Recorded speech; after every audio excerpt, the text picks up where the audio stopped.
donc je suis l'adjoint de Solidarité Internationale de la ville de Grenoble. Et je voulais aussi saluer Myriam Laïdouni, qui est conseillère régionale.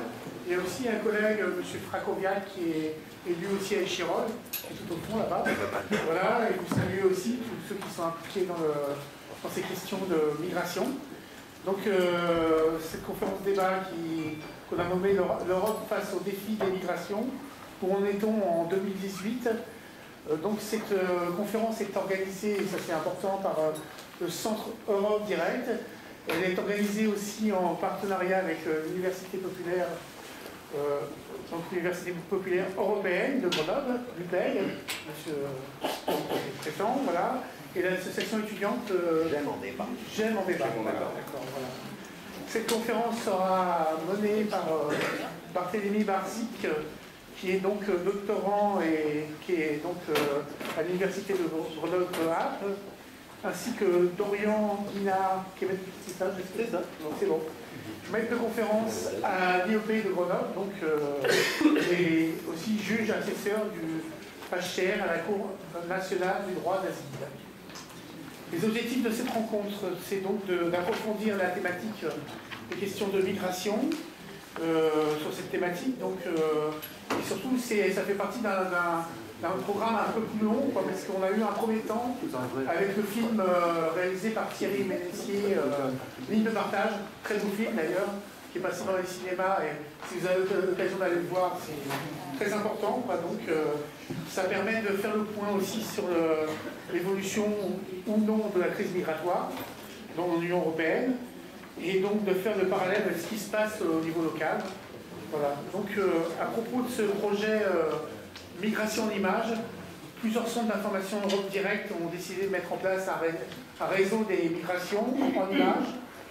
Donc ça vise à informer les personnes, pour montrer les problèmes, les services, les solutions fournis ou gérés par les institutions locales et les associations sur leur propre territoire. C'est dans ce cadre que le Centre Europe Direct a travaillé avec Thierry Ménessier, ce que je vous disais, sur ce film Ligne de partage. Donc voilà. Et à un niveau personnel, j'aimerais bien aussi comme on a beaucoup soutenu, d'ailleurs avec Myriam, on est allé soutenir les migrants à Briançon. D'ailleurs, les personnes migrantes à Briançon qui sont en danger de mort, puisqu'ils traversent le col dans la neige, entre 4 mètres de neige, et il y a eu vraiment, c'est des gens très jeunes qui traversent.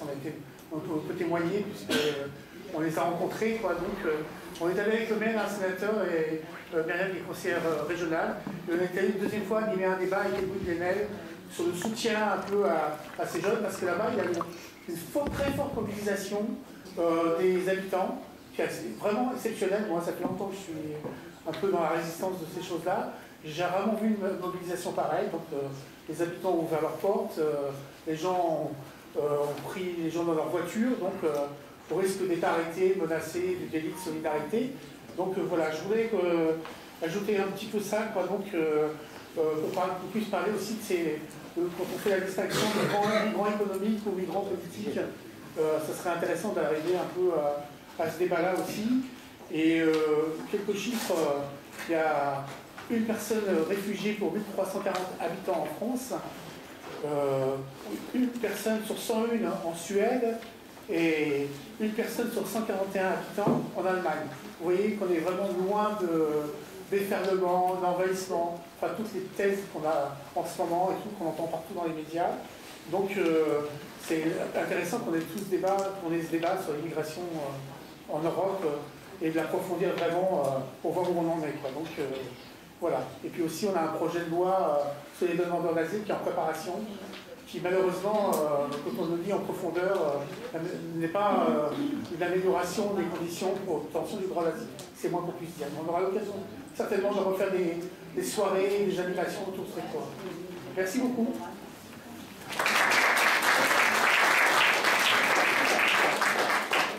Oui, alors cette conférence, ça a déjà été dit, c'est une coopération entre plusieurs structures, Europe Direct, Migrants en Europe, en Isère aussi, le collectif Migrants en Isère, J'aime en débat, l'Université populaire européenne de Grenoble. Alors, bon, je vais être relativement court parce qu'il y a deux intervenants, bien sûr. Simplement, depuis 2015, pour résumer les choses, il y a un fort mouvement migratoire qui s'est développé vers l'Europe en provenance du sud-est, en provenance du sud, compte tenu de situations compliquées, et effectivement dans une série de parties de la Méditerranée, vers la Grèce, vers l'Italie, avec de longues files d'attente, je ne vais pas détailler, avec de nombreux demandeurs d'asile et des passages des frontières de manière, bien évidemment, avec beaucoup de difficultés.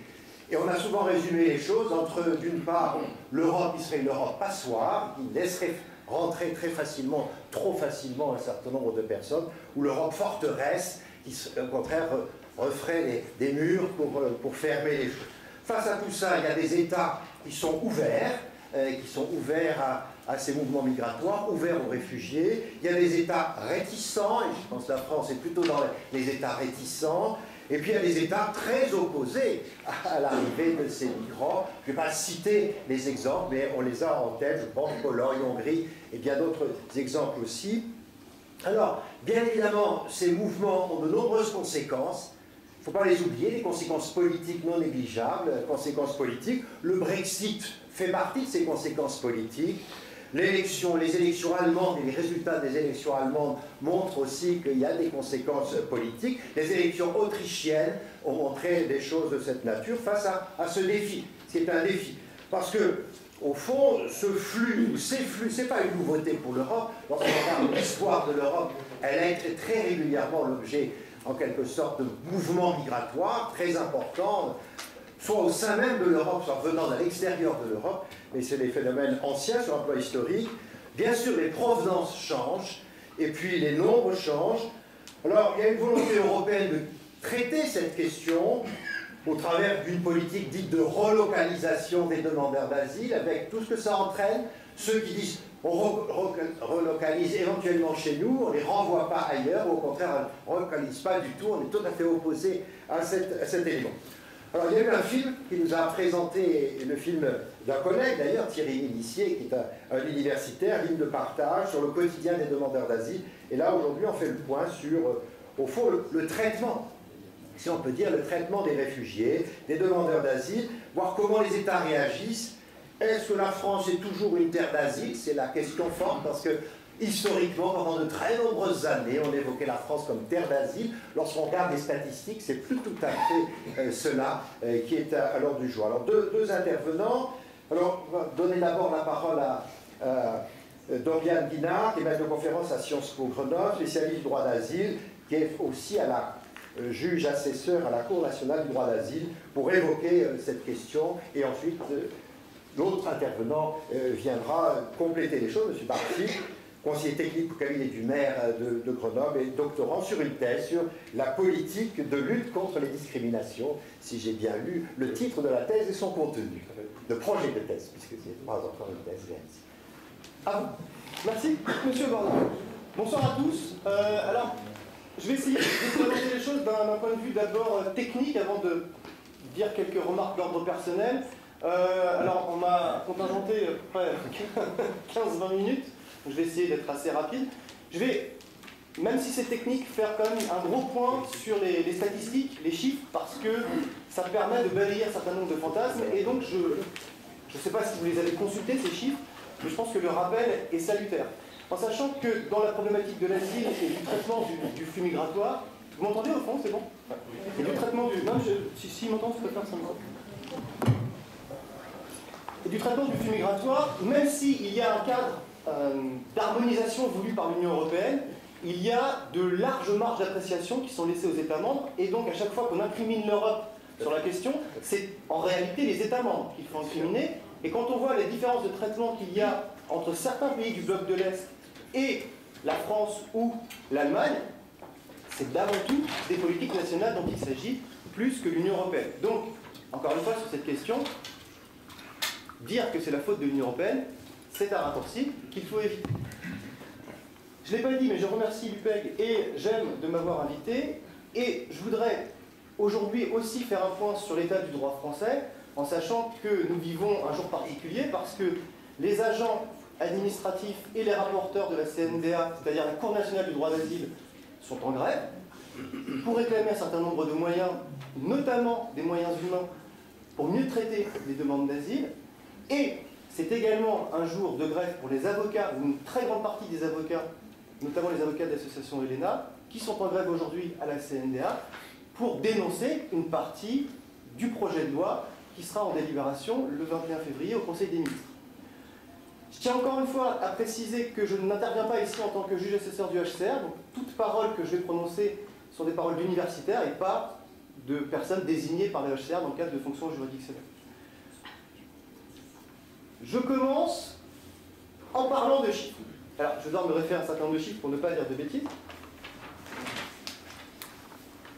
Le premier chiffre qu'il faut retenir, c'est sur l'année 2017, 700 000 protections accordées par les États membres de l'Union européenne, c'est-à-dire 700 000 statuts, soit de réfugiés, soit de protection subsidiaire. Je parlerai plus du droit d'asile que du droit des étrangers, parce que je connais quelques personnes dans la salle et je sais qu'ils ont une compétence en droit des étrangers qui est supérieure à la mienne, et que s'il y a des questions qui sont trop ardues, ils y répondront à votre place. La première chose qu'il faut donc retenir, c'est 700 000 statuts accordés. Ce qui est relativement important, parce que si on a en tête les chiffres des demandes d'asile sur les années 2015 et 2016, c'est 1,3 million et 1,2 million. C'est-à-dire qu'il y a 1,3 million de demandes d'asile déposées en 2015, 1,3 million à peu près, la même chose, 1,25 million en 2016. Et il y a un tarissement de la demande d'asile en 2017, c'est passé à 700 000. C'est-à-dire qu'il y a 42% de moins de demandes d'asile sur le territoire de l'Union. Et ça, c'est en partie dû, même si la causalité n'est pas explicite, au protocole qui a été signé entre l'Union européenne et la Turquie. Protocole qui a bien des écarts incondamnables, mais qui, c'est un euphémisme, mais qui, sur ce point-là, a quand même abouti à une compression du flux migratoire de façon substantielle. Les pays qui sont les plus représentés sont sans surprise la Syrie, l'Afghanistan et l'Irak. Aux dernières nouvelles, ces trois pays sont des pays qu'on peut qualifier de zones de guerre. Donc on est quand même loin du fantasme du migrant économique qui vient submerger les côtes de la mer Égée parce que les conditions de vie économiques sont intolérables. Donc c'est le premier, j'ai envie de dire, prisme qu'il faut adopter. Bon là je vais faire des chiffres. Désolé. La France. La France, comme vous l'avez rappelé, hein, alors je vais inverser, c'est la même statistique mais avec un inversement du comptage. La France est à peu près à 1,55 demandes d'asile pour 1000 habitants, ce qui rejoint exactement le chiffre que vous avez cité. On est dans la période pour 2017.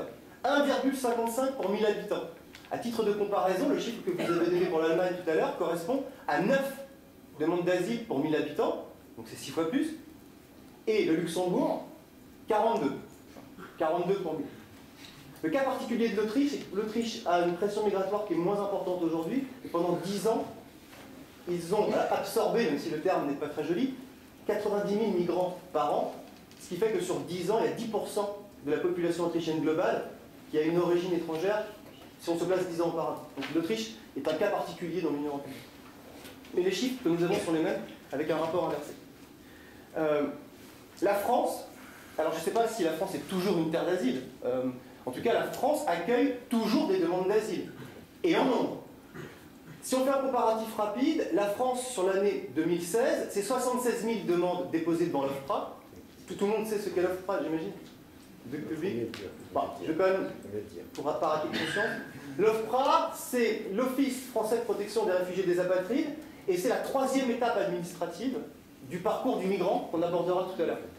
L'OFPRA, c'est l'administration qui va, en premier lieu, en première instance, même si ce n'est pas une juridiction, analyser la demande du demandeur d'asile et lui accorder une protection ou non. Donc statistiquement, c'est ou non, il faut retenir. Parce que l'OFPRA ne donne que 26% de protection sur l'année 2017. Donc vous en avez 74 qui vont devant la CNDA.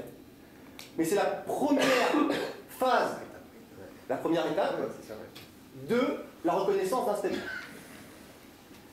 L'OFPRA, sur l'année 2017, a passé la barre symbolique des 100 000 demandes. On est à 100 142 demandes. C'est la première fois depuis maintenant 18 ans, parce que la grosse pression migratoire sur la France, c'est les années 2000, 2001, 2002. C'est la première fois, donc depuis une petite vingtaine d'années, qu'on a passé la barre des 100 000 demandes. Et donc, on absorbe, sur l'année 2017, la France, 1/7 de toutes les demandes de l'Union. Alors, on verra le déroulé de ces demandes et savoir si ça aboutira à une protection qui est plus substantielle que celle d'aujourd'hui. Mais il faut quand même avoir en tête que la France recueille 1/7 des demandes d'asile dans l'Union européenne pour l'année 2017. Sans surprise,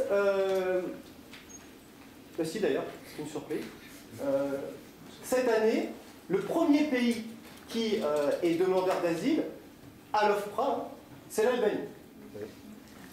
On n'est a priori pas dans un pays en guerre.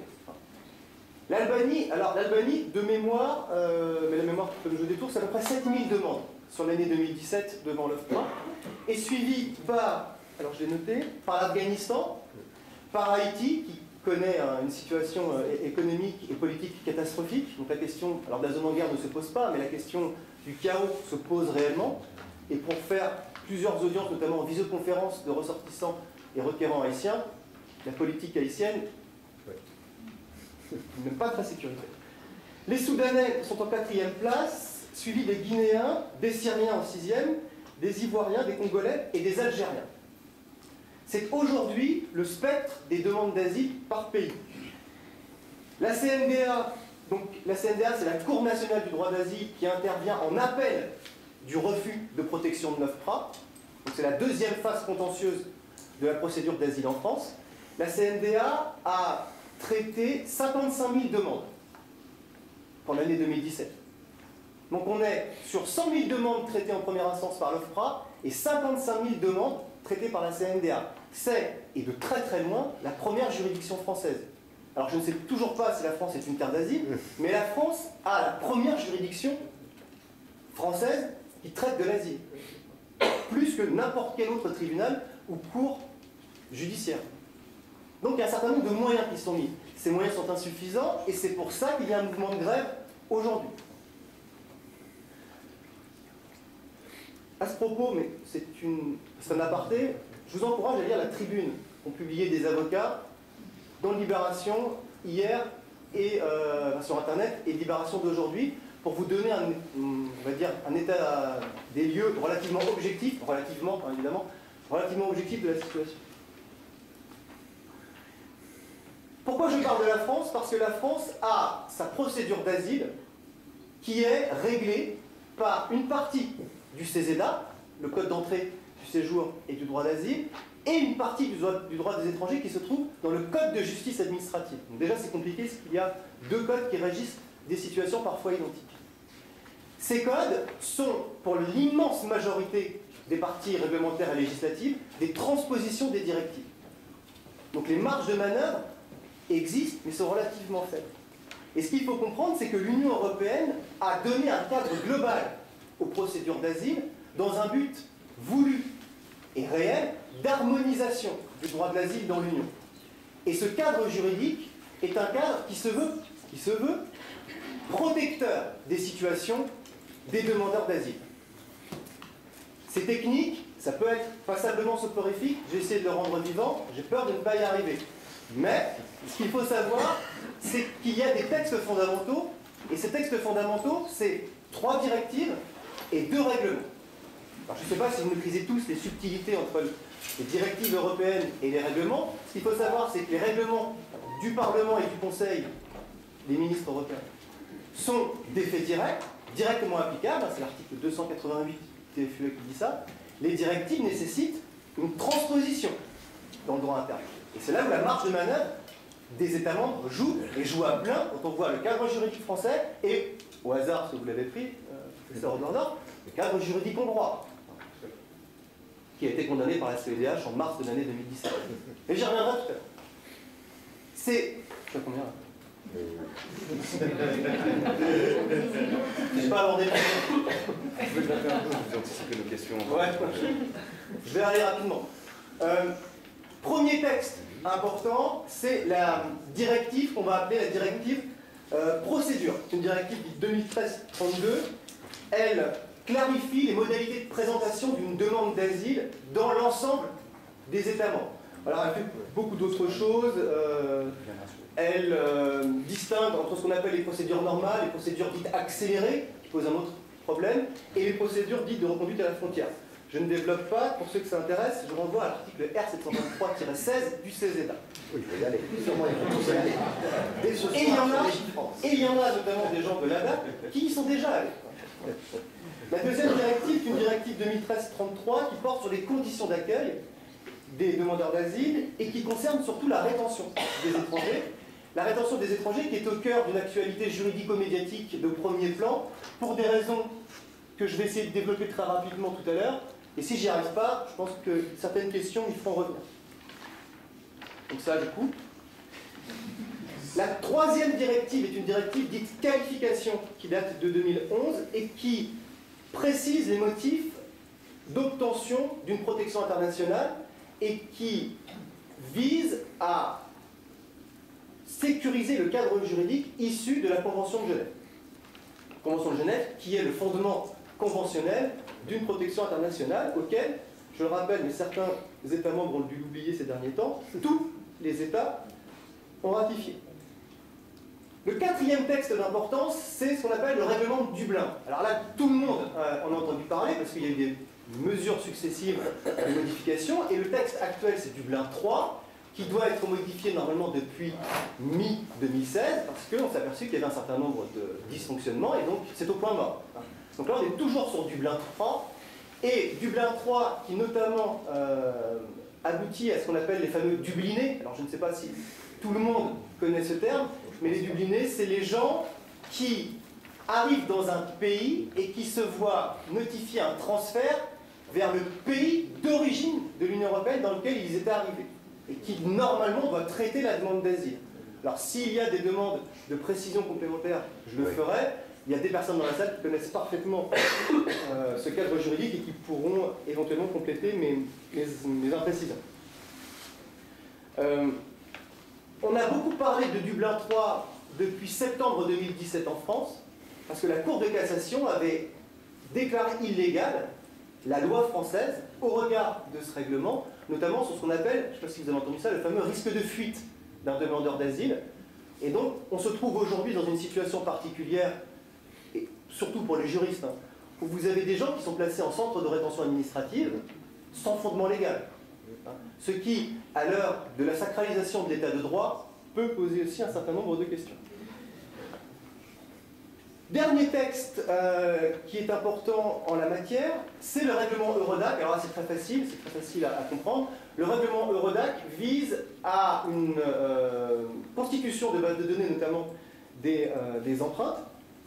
Et lorsqu'un demandeur d'asile introduit une demande dans n'importe quel pays de l'Union européenne, ces empreintes digitales sont prises et transmises à un fichier central.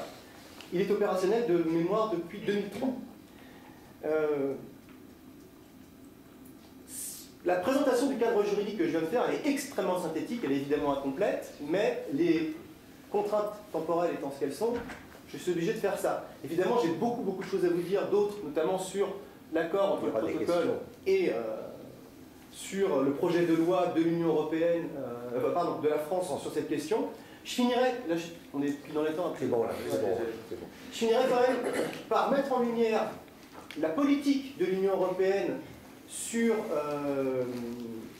la question libyenne et l'envoi d'un certain nombre de représentants, notamment de la France. La France est pionnière en la matière, c'est-à-dire l'envoi de représentants, notamment de l'OFPRA, in situ, sur les sites qui posent problème en Libye, pour reconnaître directement un certain nombre de statuts. Aujourd'hui, à l'heure où je vous parle, il doit être 19h pile, le 13 février, c'est 40 statuts, en sachant qu'il y a 180 000 personnes qui ont quitté la Libye dans l'année 2017 pour venir sur les côtes grecques et italiennes. Je crois avoir tenu le... Très bien, merci. Merci.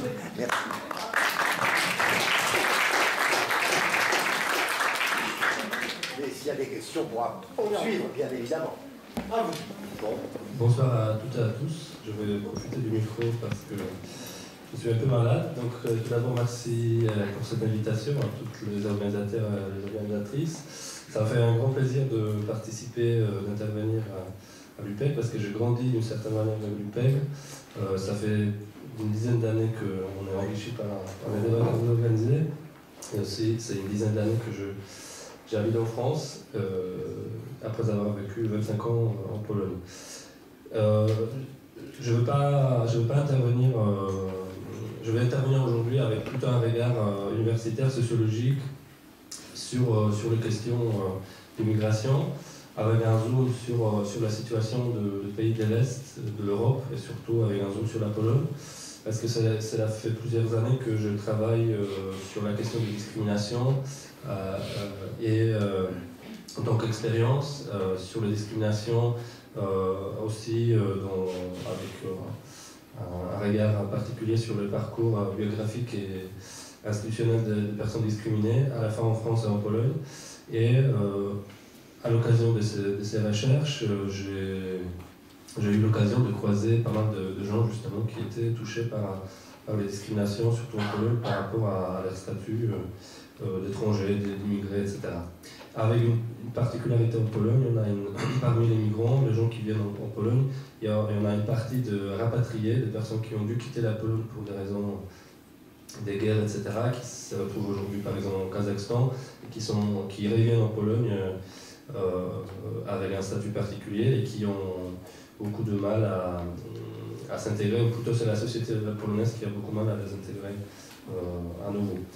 Donc, puisque c'est une conférence qui concerne l'immigration en Europe, je voulais revenir donc, à la fois sur la question des réfugiés et surtout sur un retournement, un bouleversement politique qui date il y a 2 ans, et l'arrivée au pouvoir de parti de droit et justice, le gouvernement qui a une position très ferme, très xénophobe, en utilisant beaucoup d'amalgame entre le terrorisme, la question musulmane, etc., en justifiant comme ça son refus par rapport à l'accueil des réfugiés.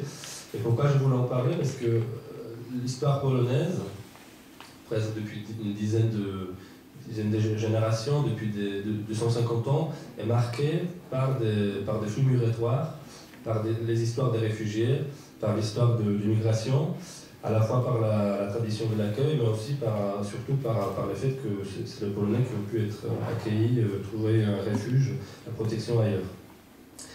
Et ce qui est frappant pour moi, c'est d'observer cette situation qui est pour moi alarmante, voire dramatique, parce que pour moi, il y a même l'avenir de l'Europe qui se joue à l'Europe de l'Est. On a une Europe un certain nombre de vitesses, il y a des pays qui s'opposent, mais il y a des pays qui résistent vraiment, et la Pologne en fait partie, à côté d'autres pays de groupes de pays de Visegrad, qui sont donc la Slovaquie, la République tchèque, la Hongrie, mais aussi la Roumanie. Et comment finalement on peut basculer quasiment du jour au lendemain d'un régime démocratique, je dirais normal, vers un régime très autoritaire, où justement la question migratoire a servi comme un prétexte justement pour réécrire même l'histoire, pour réécrire le récit national, etc., jusqu'au même parler de Polexit, Czech Exit, etc., qui est de plus en plus évoqué par certains commentateurs. Et donc, du coup, finalement, un questionnement sur la fragilité des régimes démocratiques, où la question migratoire constitue un élément très révélateur de cette histoire. Donc ce petit éclairage, il ne peut pas se faire sans un petit retour historique. Donc je vais m'arrêter un peu sur quelques dates, parce que, comme je viens de le dire, ça fait presque 250 ans que les Polonais ont été souvent les réfugiés, même si c'est la notion juridique, je vais répondre à mon collègue, elle existe depuis 1951, et avec la Convention de Genève, même si en Pologne elle a été appliquée qu'à partir des années 90, parce que la Pologne n'était pas considérée comme un pays démocratique avant. Mais les Polonais, justement, ont pu profiter donc à plusieurs reprises de l'accueil par les autres pays, par les autres nations. Et donc, du coup, tout commence il y a 250 ans, quand la Pologne perd l'indépendance et quand elle disparaît de la carte de l'Europe. C'est-à-dire c'est la période de partage, la fin du XVIIIe siècle, où la Pologne est partagée entre la Russie, les Russes et les Autrichiens. Et c'est pour la première fois que le Polonais quitte le pays, qui se réfugie ailleurs. Et ensuite, ça arrive au XIXe siècle, plusieurs insurrections, très mal réussies à chaque fois, et qui ont aussi coûté la vie de beaucoup de personnes, mais aussi qui ont provoqué beaucoup de migration, et surtout ce qu'on appelle la grande immigration, qui surtout a pu se réfugier par exemple en France, avec nos poètes, nos artistes, entre autres, par exemple Frédéric Chopin. Et puis, jusqu'à la Première Guerre mondiale, on estime qu'il y a presque 3,5 millions de Polonais qui vivaient en immigration, donc un Polonais sur 6 a dû quitter le pays dans cette période-là. À cela, il faut rajouter 2 millions de Polonais qui ont quitté la Pologne pour des raisons économiques entre les deux guerres. Et bien sûr, arrive la Deuxième Guerre mondiale, le 1er septembre 1939, l'invasion par les Allemands, ensuite 17 jours après par les Russes, et les gouvernements polonais qui peuvent se réfugier en Roumanie, et tout ce qui arrive ensuite. Et donc la Deuxième Guerre mondiale qui a entraîné une évolution et un bouleversement très profond de la démographie polonaise. Pendant 6 ans des conflits, le nombre de Polonais a diminué de 11 millions. Donc à la fois presque entre 5 et 6 millions de morts, donc ça se reprend de la population, mais aussi des gens qui ont dû quitter le pays par des déplacements forcés et qui se sont réfugiés en Roumanie, en Iran, en Inde, en Mexique, etc., dans le monde entier.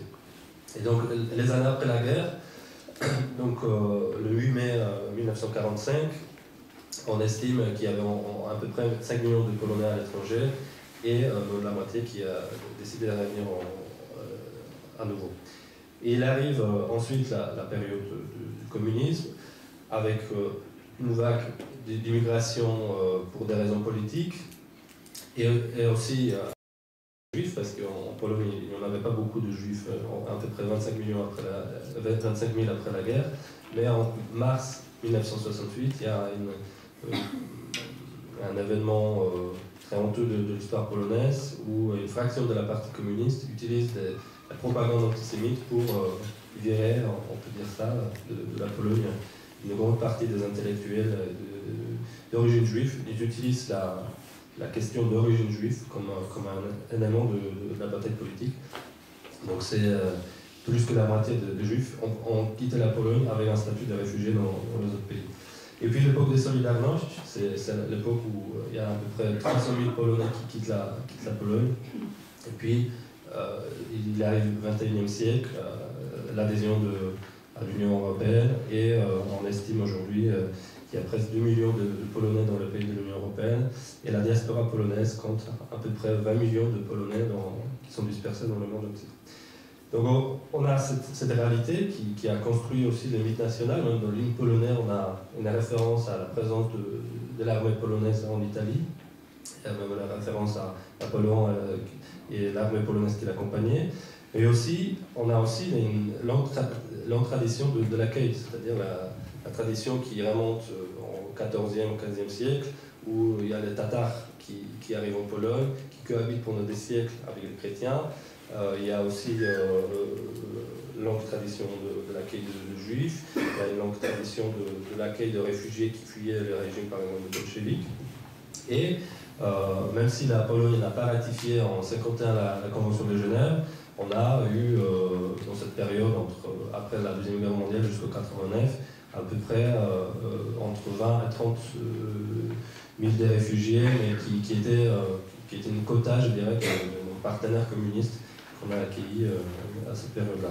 Et il arrive un incident au début des années 90, quand la Pologne devient un pays démocratique. C'est un bateau avec des réfugiés africains qui arrivent au large de la Suède, et donc il est retourné de la Suède vers la Pologne, parce que la Suède considère à cette époque-là que la Pologne est devenue un pays stable et qui peut accueillir ces personnes-là. À cette époque-là, il n'y a pas de convention encore ratifiée, donc le dossier passe par Genève, mais c'est le début de l'institutionnalisation des réfugiés tels qu'on le comprend aujourd'hui en Pologne. Et la Pologne n'est pas vraiment n'est pas vraiment un pays d'asile, même si on accueille des Éthiopiens, des Irakiens, surtout des personnes de Tchétchénie, etc. Les chiffres, elles oscillent entre 4 000 à 7 000, 15 000 de demandes. C'est très variable. Par exemple, en 2012, on avait 10 000 demandes qui ont été enregistrées, demandes d'asile. 2013, 15 000. 2014, 8 000. Et 2015, 2 000 de demandes. La Pologne n'est pas la première destination de ces personnes.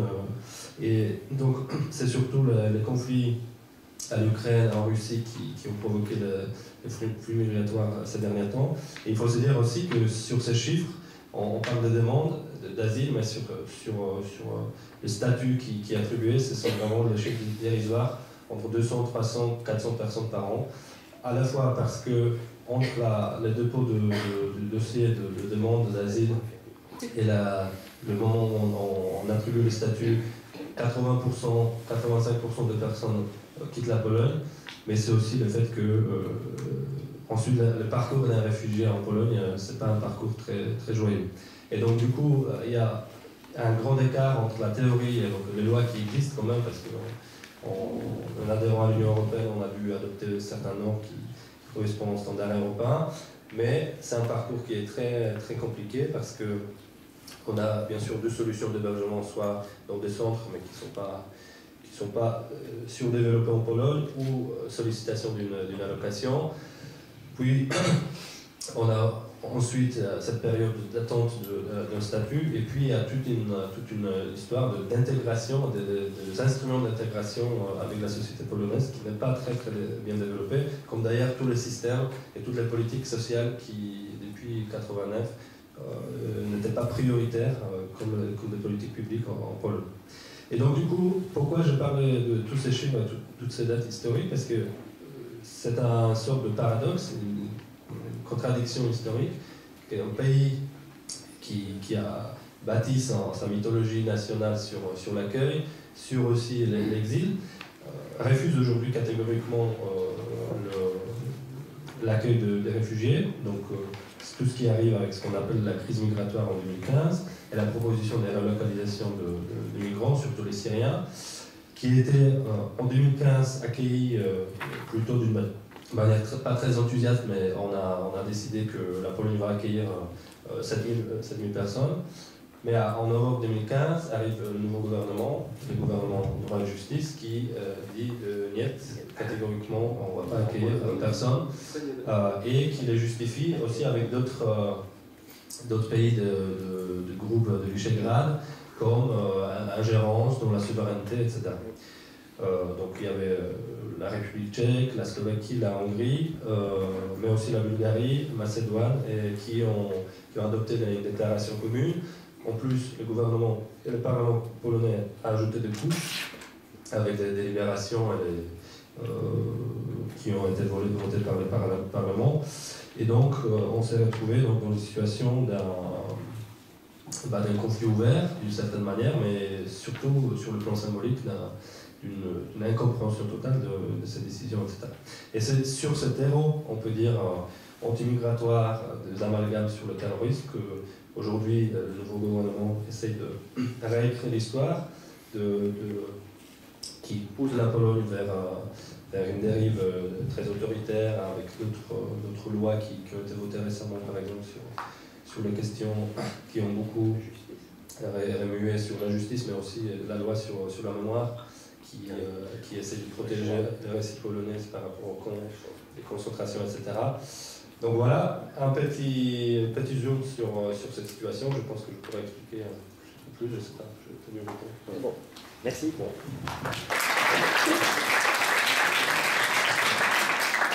Les étudiants de GEM en débat qui vont commencer à poser des questions avant que vous puissiez en poser vous-même. Je ne pouvais pas applaudir et prendre le micro en même temps. C'est pour ça. Est-ce que tu veux commencer à poser des questions? Ok. Tout d'abord, merci d'être là et merci à vous aussi. Ça nous fait très plaisir. On a essayé de suivre un petit peu tout ce qui s'est dit là, mais c'était énorme, c'était technique.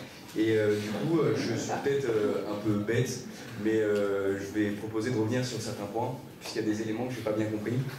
Et du coup, donc, je vais y aller progressivement, très simplement. Tout à l'heure, vous avez dit que, Monsieur Guinard, qu'au niveau de Dublin 3, Dublin 3 était devenu obsolète. Non, pas encore. Il aurait dû l'être. Oui, il aurait dû l'être. Oui, il aurait dû l'être. À l'heure où nous parlons, il est pleinement effectif. Et justement, je voulais savoir pourquoi est-ce qu'il aurait dû être obsolète. C'est-à-dire, qu'est-ce qui n'est plus d'actualité, qu'est-ce qui ne fonctionne pas? D'accord. Alors, ce qui ne fonctionne pas, un certain nombre de choses, notamment sur l'harmonisation entre les pays pour savoir qui va traiter à la fin la demande d'asile. Et c'est pour ça que Dublin 3 entre en vigueur. Alors je ne sais plus la date exacte, mais je crois que c'est juin 2013. Et à partir de la moitié de l'année 2016, la Commission entame une réflexion sur la refonte de Dublin, qui devrait normalement devenir Dublin 4. Alors quand, je ne sais pas, je ne possède pas le don de patience, mais c'était dans les cartons. Et à partir de la mi-2016, il y a eu des échanges entre les États membres et on est au point mort. On est au point mort parce qu'il n'y a pas de volonté politique des États. Encore une fois, ce n'est pas la faute de l'Union européenne. La Commission européenne a lancé le débat à partir de mai 2016, mais ça n'a pas été repris par les États membres spécifiquement sur cette question. Et ça doit normalement être refondu parce qu'il y a... Alors, je vais essayer de tourner ça en des termes juridiques, mais il faudrait faire de la politique ici. Il y a des... je vais en faire... Oui, enfin, un peu. Je vais en faire c'est Sciences Po, normalement, il est à Sciences Po. Je suis quand même de droit public. Oui, bien sûr. Bon. Ça ne marche pas. Ça ne marche pas. Ça ne marche pas du point de vue de la protection du droit des demandeurs d'asile. Ça ne marche pas parce que vous avez beaucoup de demandeurs d'asile qui reviennent dans les pays où ils ont été historiquement enregistrés. En gros, Grèce, Italie, et beaucoup l'Italie pour la France, et l'Italie ne prend pas en charge effectivement la demande d'asile telle qu'elle devrait le faire en fonction d'une bonne application du règlement de Dublin 3. La question demeure, qu'est-ce qu'une bonne application de Dublin 3? Et c'est là où on fait de la politique. Et c'est pour ça que ça doit être refondu. C'est pour être plus précis dans les obligations qu'ont les États de prendre en charge les primo-demandes. Mais ça suppose deux choses. Une volonté étatique de consensus, ce qui est loin d'être le cas sur la question, parce que quand on regarde, alors, y compris au-delà du cercle de Visegrad, l'Italie, la Grèce, qui sont submergés aussi, il faut dire, et ça manque drastiquement de moyens financiers et humains. Et donc du coup, qu'est-ce qui se passe dans ces cas-là? On laisse courir. On se désintéresse, à un moment donné, du sort, et je parle là du sort humain, de ces demandeurs d'asile qui, depuis la mise en œuvre de ce règlement, font certains l'aller-retour entre la France et l'Italie, parce que... alors après, c'est très technique, hein. Vous êtes considéré comme étant en risque de fuite quand, au bout de 6 mois, vous ne vous êtes pas présenté à une convocation de la préfecture, vous n'avez pas pointé au commissariat quand vous êtes assigné à résidence. Et donc, du coup, la préfecture de police française, alors de Gap, de Grenoble ou Bordeaux, les exemples sont au hasard, vous demande de pointer, et donc vous notifie votre départ vers le pays d'origine, l'Italie ou la Grèce.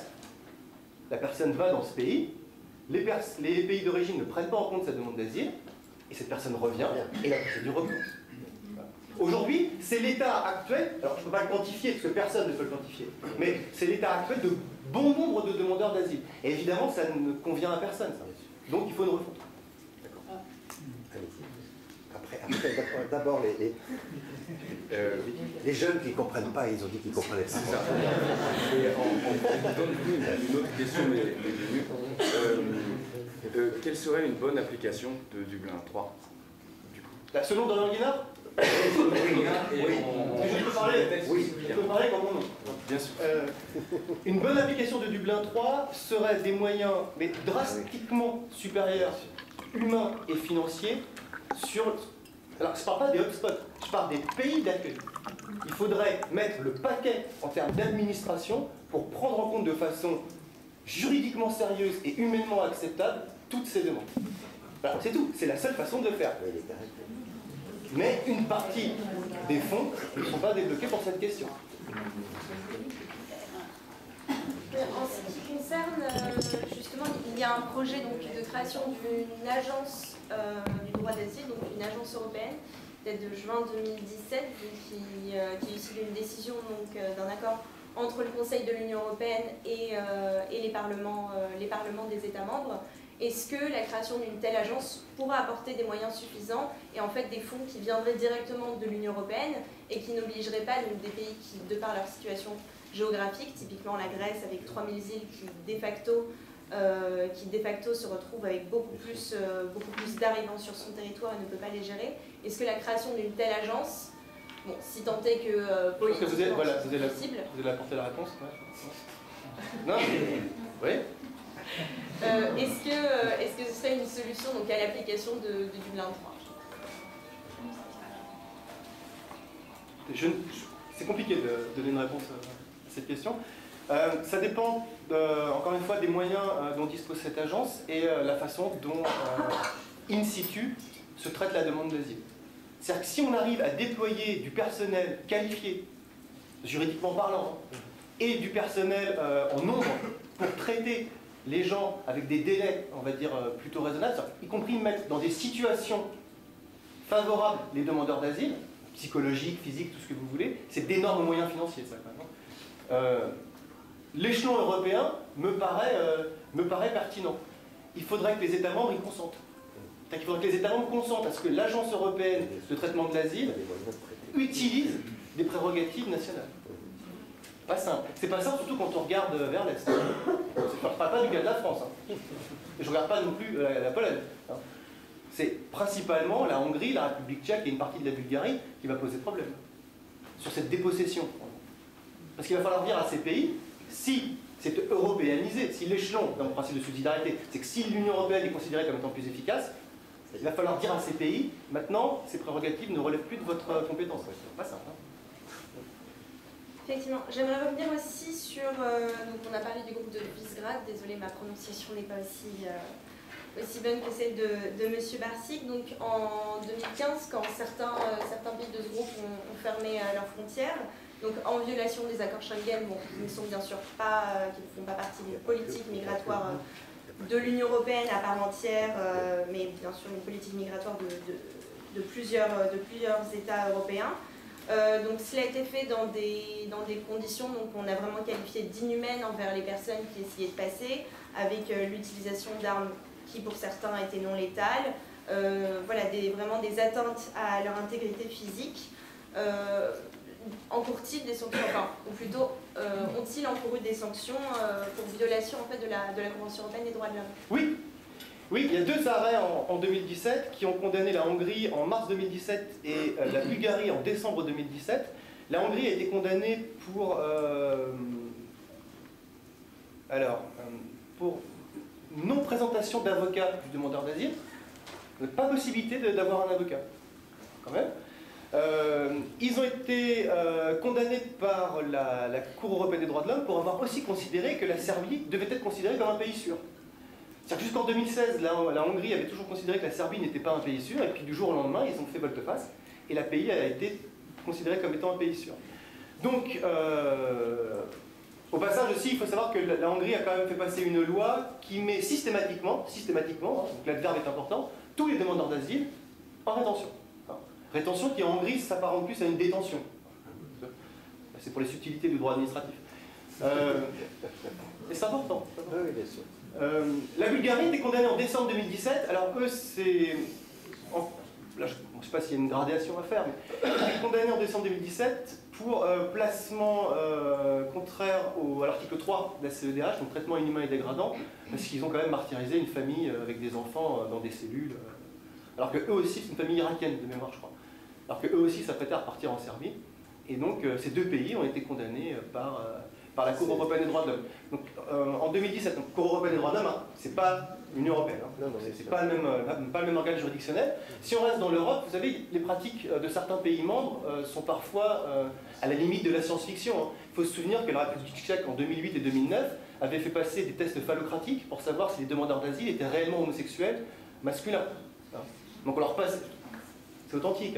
Alors l'Union européenne avait condamné ces pratiques, le HCR s'était insurgé, à juste titre, mais c'est quand même quelque chose qui a germé dans l'esprit des gouvernants et qui était mis en place. Donc bon, des traitements inhumains existent pas seulement depuis l'explosion de ce qu'on appelle la crise migratoire, même si cette définition devrait être apportée de façon plus rigoureuse.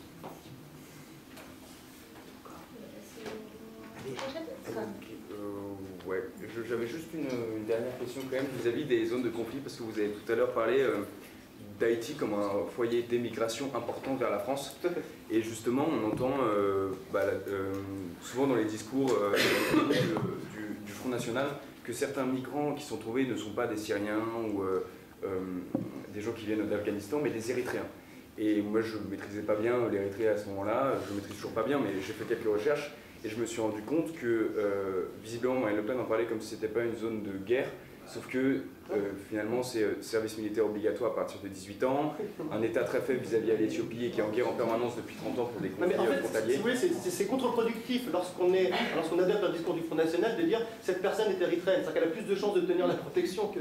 Oui, c'est exactement ça. Et du coup, je voulais savoir s'il y avait une définition juridique, une qualification juridique qui importait si c'était une zone de guerre ou non, s'il y avait une véritable distinction entre migrants économiques, etc. Enfin, on en a parlé tout à l'heure rapidement, mais je pense que c'est important de savoir si juridiquement c'est traduit. Oui, bien sûr, il y a une traduction juridique, alors c'est très complexe, je vais essayer de schématiser le plus possible dans le temps imparti. La première question, on va revenir sur la définition du migrant, la définition... Alors tout le monde est migrant dans l'absolu, on se déplace tous. Je tiens à signaler au passage que le commissaire européen sur la question migratoire, monsieur, j'ai oublié son nom, il est grec, a dit, et on ne peut pas le taxer de marxiste-léniniste, cette personne, d'obédience plutôt conservatrice, selon le prisme politique grec, il a quand même dit que de toute façon la limitation de l'immigration était éventuellement possible, mais l'interdiction des flux migratoires est quelque chose d'irréalisable, de toute façon. Donc la question c'est qu'on est tous des migrants. La définition devient, mais qu'est-ce qu'un réfugié par rapport à un migrant économique? Alors, migrant économique en droit, ça ne signifie rien du tout. C'est un pattern, un concept, c'est politique, mais juridiquement ça ne signifie rien. Réfugié c'est quoi? Réfugié c'est quelqu'un qui a reçu un statut en vertu d'une convention internationale, généralement la convention de Genève, par un organe habilité à délivrer ce statut. En France, soit l'OFPRA, dans 26% des cas, ou la Cour nationale du droit d'asile, pour les 16% qui restent. Et à partir du moment où l'OFPRA ou la Cour nationale a dit cette personne est soit réfugiée, donc relevant de la convention de Genève, soit à une protection subsidiaire, une protection moindre, c'est un réfugié. C'est-à-dire qu'on a estimé que ces craintes étaient fondées et qu'on devait protéger cette personne parce qu'en cas de retour dans son pays, elle risquerait une atteinte à sa vie ou un traitement inhumain dégradant. Et c'est tout. Et réfugié, cette personne qui a ce titre. Basta. Le reste, ce sont des qualifications juridiques qui servent des buts, pardon, ce sont des qualifications politiques qui servent des buts politiques. Juridiquement, je ne sais pas ce qu'est un migrant économique. C'est quelqu'un, je ne peux pas donner de définition juridique. Qui migre. Mais on migre tous. Merci pour cette précision. J'avais des choses à dire sur la zone de conflit, mais... allez-y.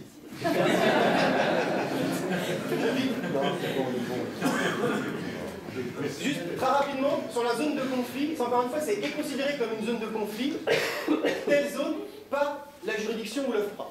Et ça évolue. Pendant très longtemps, l'Afghanistan était considéré comme entièrement une zone de conflit. Et donc les personnes qui venaient de tout l'Afghanistan étaient considérées comme étant réfugiés. Après, on a commencé à faire des zones, parce qu'on s'est aperçu que, géopolitiquement, telle ou telle zone, notamment le nord-est et une partie du sud-ouest, n'était plus tellement une zone de conflit. Donc quand les personnes venaient de ces provinces-là, ils n'avaient plus systématiquement le statut. Et donc l'Afghanistan en général. Ouais, l'Afghanistan. Donc ça, même en Afghanistan, ça a modulé. L'Irak, 100%. Et pour partie, certains pays sont considérés comme étant des zones de haute intensité et d'autres des zones où il n'y a pas de conflit. Et donc en fonction de leur provenance, y compris dans le pays, on pourra accorder une protection. D'accord. C'est un peu plus complexe que ça, mais je vais mettre... Et du coup, dans ces cas-là, ça va être du cas par cas, si c'est pas repéré comme une zone de conflit. Exactement. On va regarder s'il y a une crainte sérieuse et fondée donnée par la personne en cas de retour dans son pays. Du coup, vis-à-vis des exemples que vous avez donnés tout à l'heure, ça doit être le cas du Niger, énormément, parce que l'IDH est extrêmement faible, et c'est-à-dire... les ressortissants du Niger ne sont pas considérés systématiquement comme étant des personnes qui viennent d'une zone de conflit, donc relevant de la protection internationale. Justement, et comme c'est simplement l'IDH qui est extrêmement faible, à chaque fois il y a une étude qui se fait au cas par cas, c'est ça? Ouais. D'accord. Ouais. C'est du boulot. Merci. C'est beaucoup pareil. Les gens travaillent. À présent, on va passer à des enjeux un peu plus sociaux et sociétaux. On a été vraiment on a été très loin dans la partie juridique. Donc justement par rapport à cette catégorisation qui n'est donc absolument pas juridique, mais beaucoup plus politique et qui sert des intérêts. Eh bien, Monsieur Barsic, est-ce que vous pourriez nous dire qui opère cette qualification? Quel impact elle a justement sur la perception par la population des migrants? À quel point elle est instrumentalisée pour servir des intérêts politiques? Et surtout, en fait, comment cette catégorisation influence-t-elle l'insertion facile ou non, justement, de certaines personnes qui arrivent? La question est complexe. Alors, la catégorisation, c'est un processus qui est intrinsèque à tout ce qui concerne, par exemple, la représentation sociale, etc. Et concernant la question des migrants, vu que c'est un concept, c'est un phénomène qui est employé depuis plusieurs années, donc surtout depuis 2 ans, par exemple en Pologne, pour des fins très politiciens, c'est quelque chose qui... comment dire,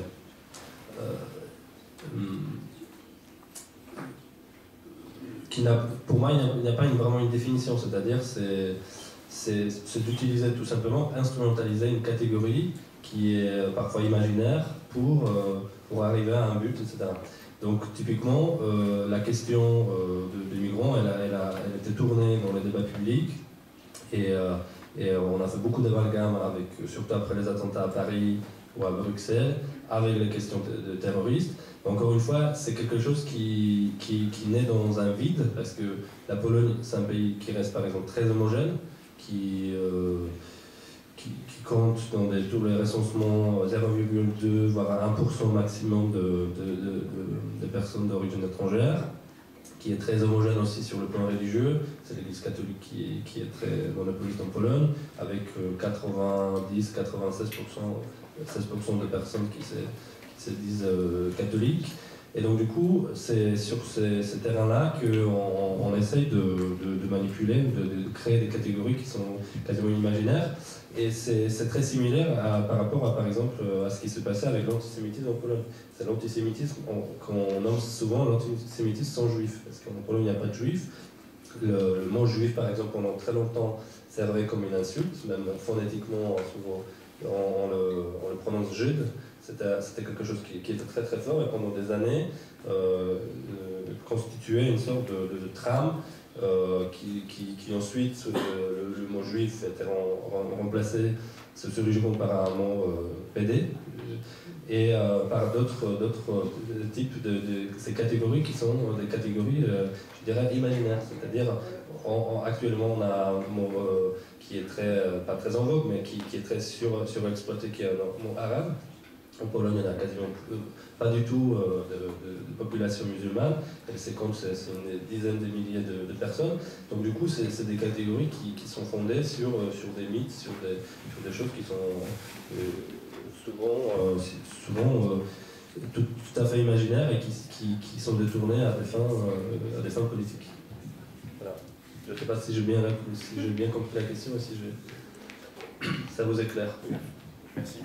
Merci. Justement, pour rebondir sur ce que vous venez de dire, donc il y a des mythes, il y a vraiment des constructions, des constructions sociales qui sortent un peu de nulle part. Est-ce que de ce fait, il y a des populations qui sont plus enclines à accueillir des migrants? Je vais quand même préciser ma question. S'il y a justement cette instrumentalisation et qu'il y a un enjeu démographique extrêmement important. Le démographe d'ailleurs Gérard François Dumont parle de divers démographiques dans l'Union européenne. Est-ce qu'on pourrait s'attendre à ce que certains États renoncent à cette instrumentalisation, renoncent à ces constructions sociales, à ces clichés justement, pour accueillir davantage de personnes? Payer la retraite des papy boomers. C'est les intervenants qui sont dubitatifs là. Moi j'ai compris la question comme Moi je suis un peu plus bête, du coup je peux la poser de manière un peu plus bête. Le taux de fécondité en France c'est 2 enfants par femme. En Allemagne c'est 1,9. Ça a baissé. Ça vient de baisser. Pardon. En Allemagne c'est 1,4 et le taux de 1,3. Mais le taux de reproduction par contre de génération c'est 1,7. C'est bon. C'est 1,7. Et du coup, par exemple, l'Allemagne, d'un point de vue stratégique, a besoin de payer des retraites et donc on accueille des migrants. C'est ça la question. Elle est plus brutale, mais c'est ça. Pour reformuler, vous voulez savoir si on utilise des arguments, je dirais, économiques pour savoir si... Démographiques. Et surtout, est-ce qu'on peut renoncer, en fait, est-ce qu'on peut renoncer à la xénophobie, à l'antisémitisme? Est-ce que les autorités publiques peuvent un peu retourner la situation et justement appliquer un peu de démagogie pour servir des intérêts qui sont économiques et pour pallier des problèmes démographiques?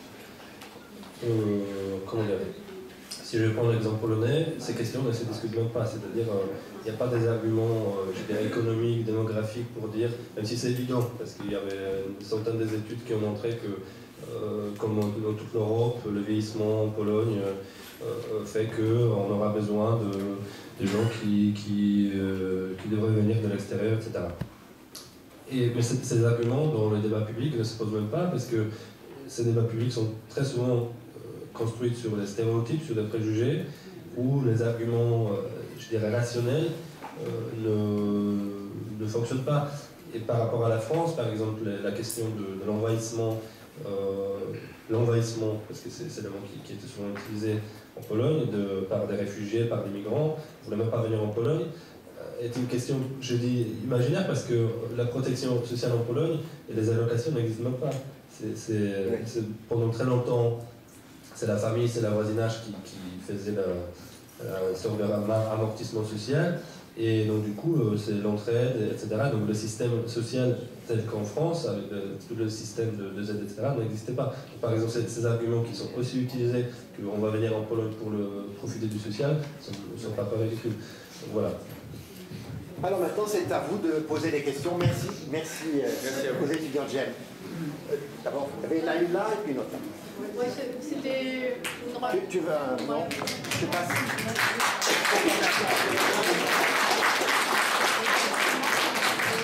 Je ne sais pas si c'est suffisant là. Non, mais je n'ai pas besoin de...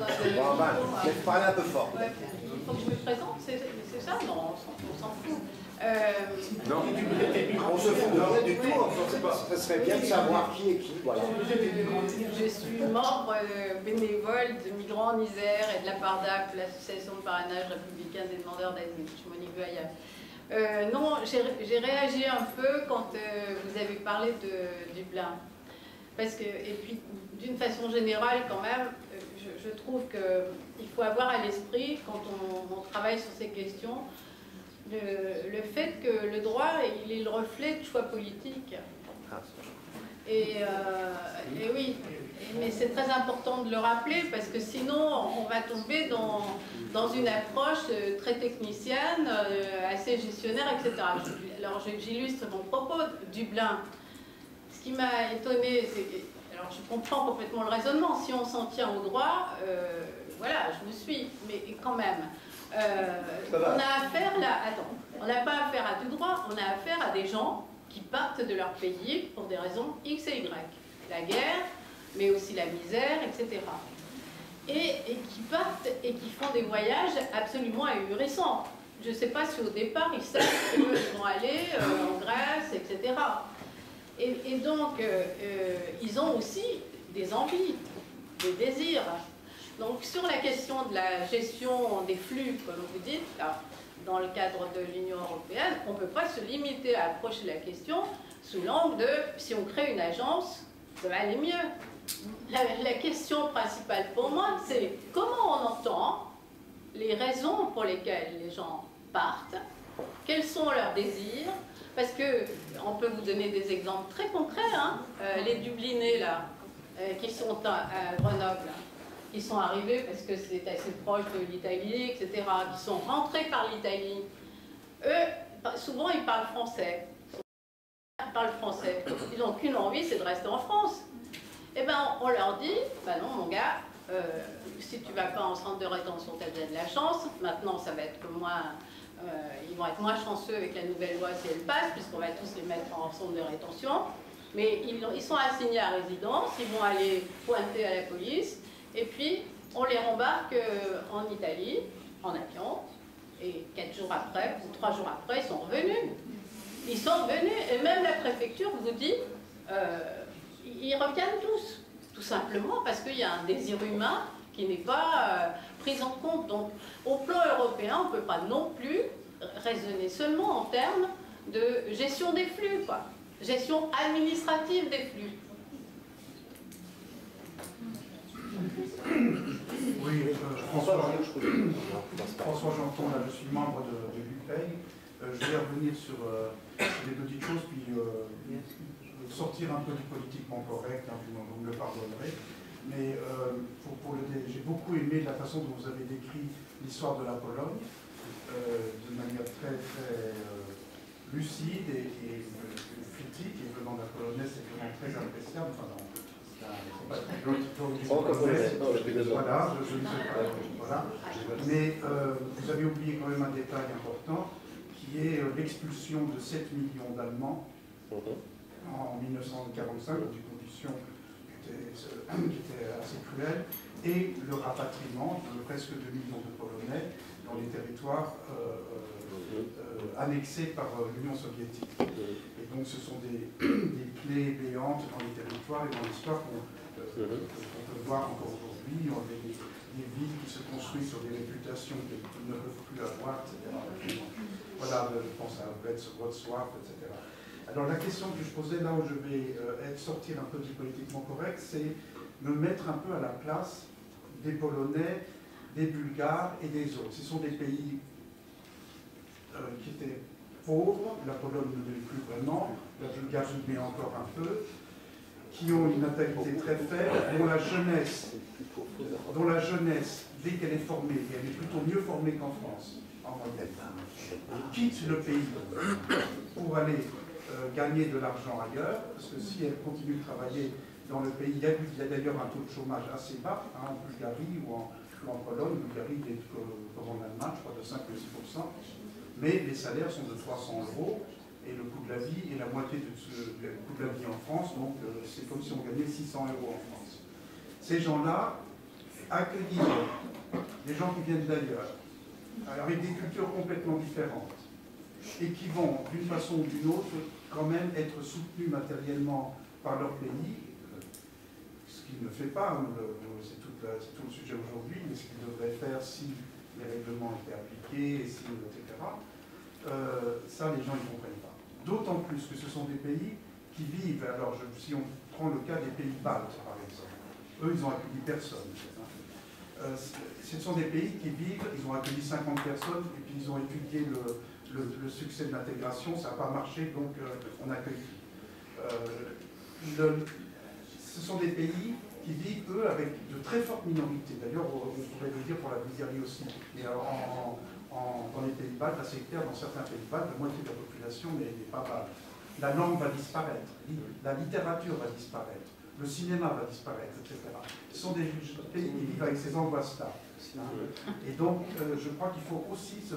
Et je crois qu'on peut appliquer ce que je dis aussi à un pays riche, prospère, etc., comme la France, ces angoisses, et comme l'Allemagne aussi. Ces angoisses-là, elles existent en Allemagne. Là où l'électorat réagit de manière la plus négative, c'est pas là où il y a le plus de réfugiés. C'est là où il y a le plus d'angoisse par rapport à l'avenir, au présent, à l'avenir des enfants, etc. Donc, il faut... La fameuse formule qu'on cite toujours de manière tronquée là, de Michel Rocard, et qui à l'époque, j'avais la bêtise, j'étais plus jeune, elle m'avait beaucoup choqué, elle nous choque de moins en moins. Nous ne pouvons pas accueillir toute la misère du monde. C'est pas possible. Mais nous devons prendre notre part. C'est important d'avoir la totalité de la phrase, pas simplement le premier. J'attendais que tu complètes. Mais je crois que l'idée sur laquelle les réfugiés, bien sûr, sont des gens, surtout s'ils ont fait ce parcours qui qui est fou. Alors par exemple, il y a un film documentaire, je ne pense pas à celui de Thierry, mais d'un Suisse, où on voit par exemple les autorités suisses essayer de reconstituer le parcours des gens, s'apercevant en reconstituant le parcours que le parcours c'est pas du tout celui qui dit, etc. Donc je crois qu'il y a un travail à faire, il y a des gens qu'il faut accueillir, il y a peut-être aussi des gens qu'il ne faut pas accueillir. On ne peut pas accueillir. Alors, c'était vous qui étiez plutôt questionné, et après vous. Je ne vais pas revenir sur la situation bulgare parce que je ne la connais pas assez, mais je pense que l'argument économique n'est pas tenable par rapport à la Pologne, parce que déjà, la Pologne n'est plus le pays le plus pauvre de l'Europe, bien au contraire. Elle se place plutôt, c'était le seul pays qui était épargné par la crise financière, etc. pendant de longues années.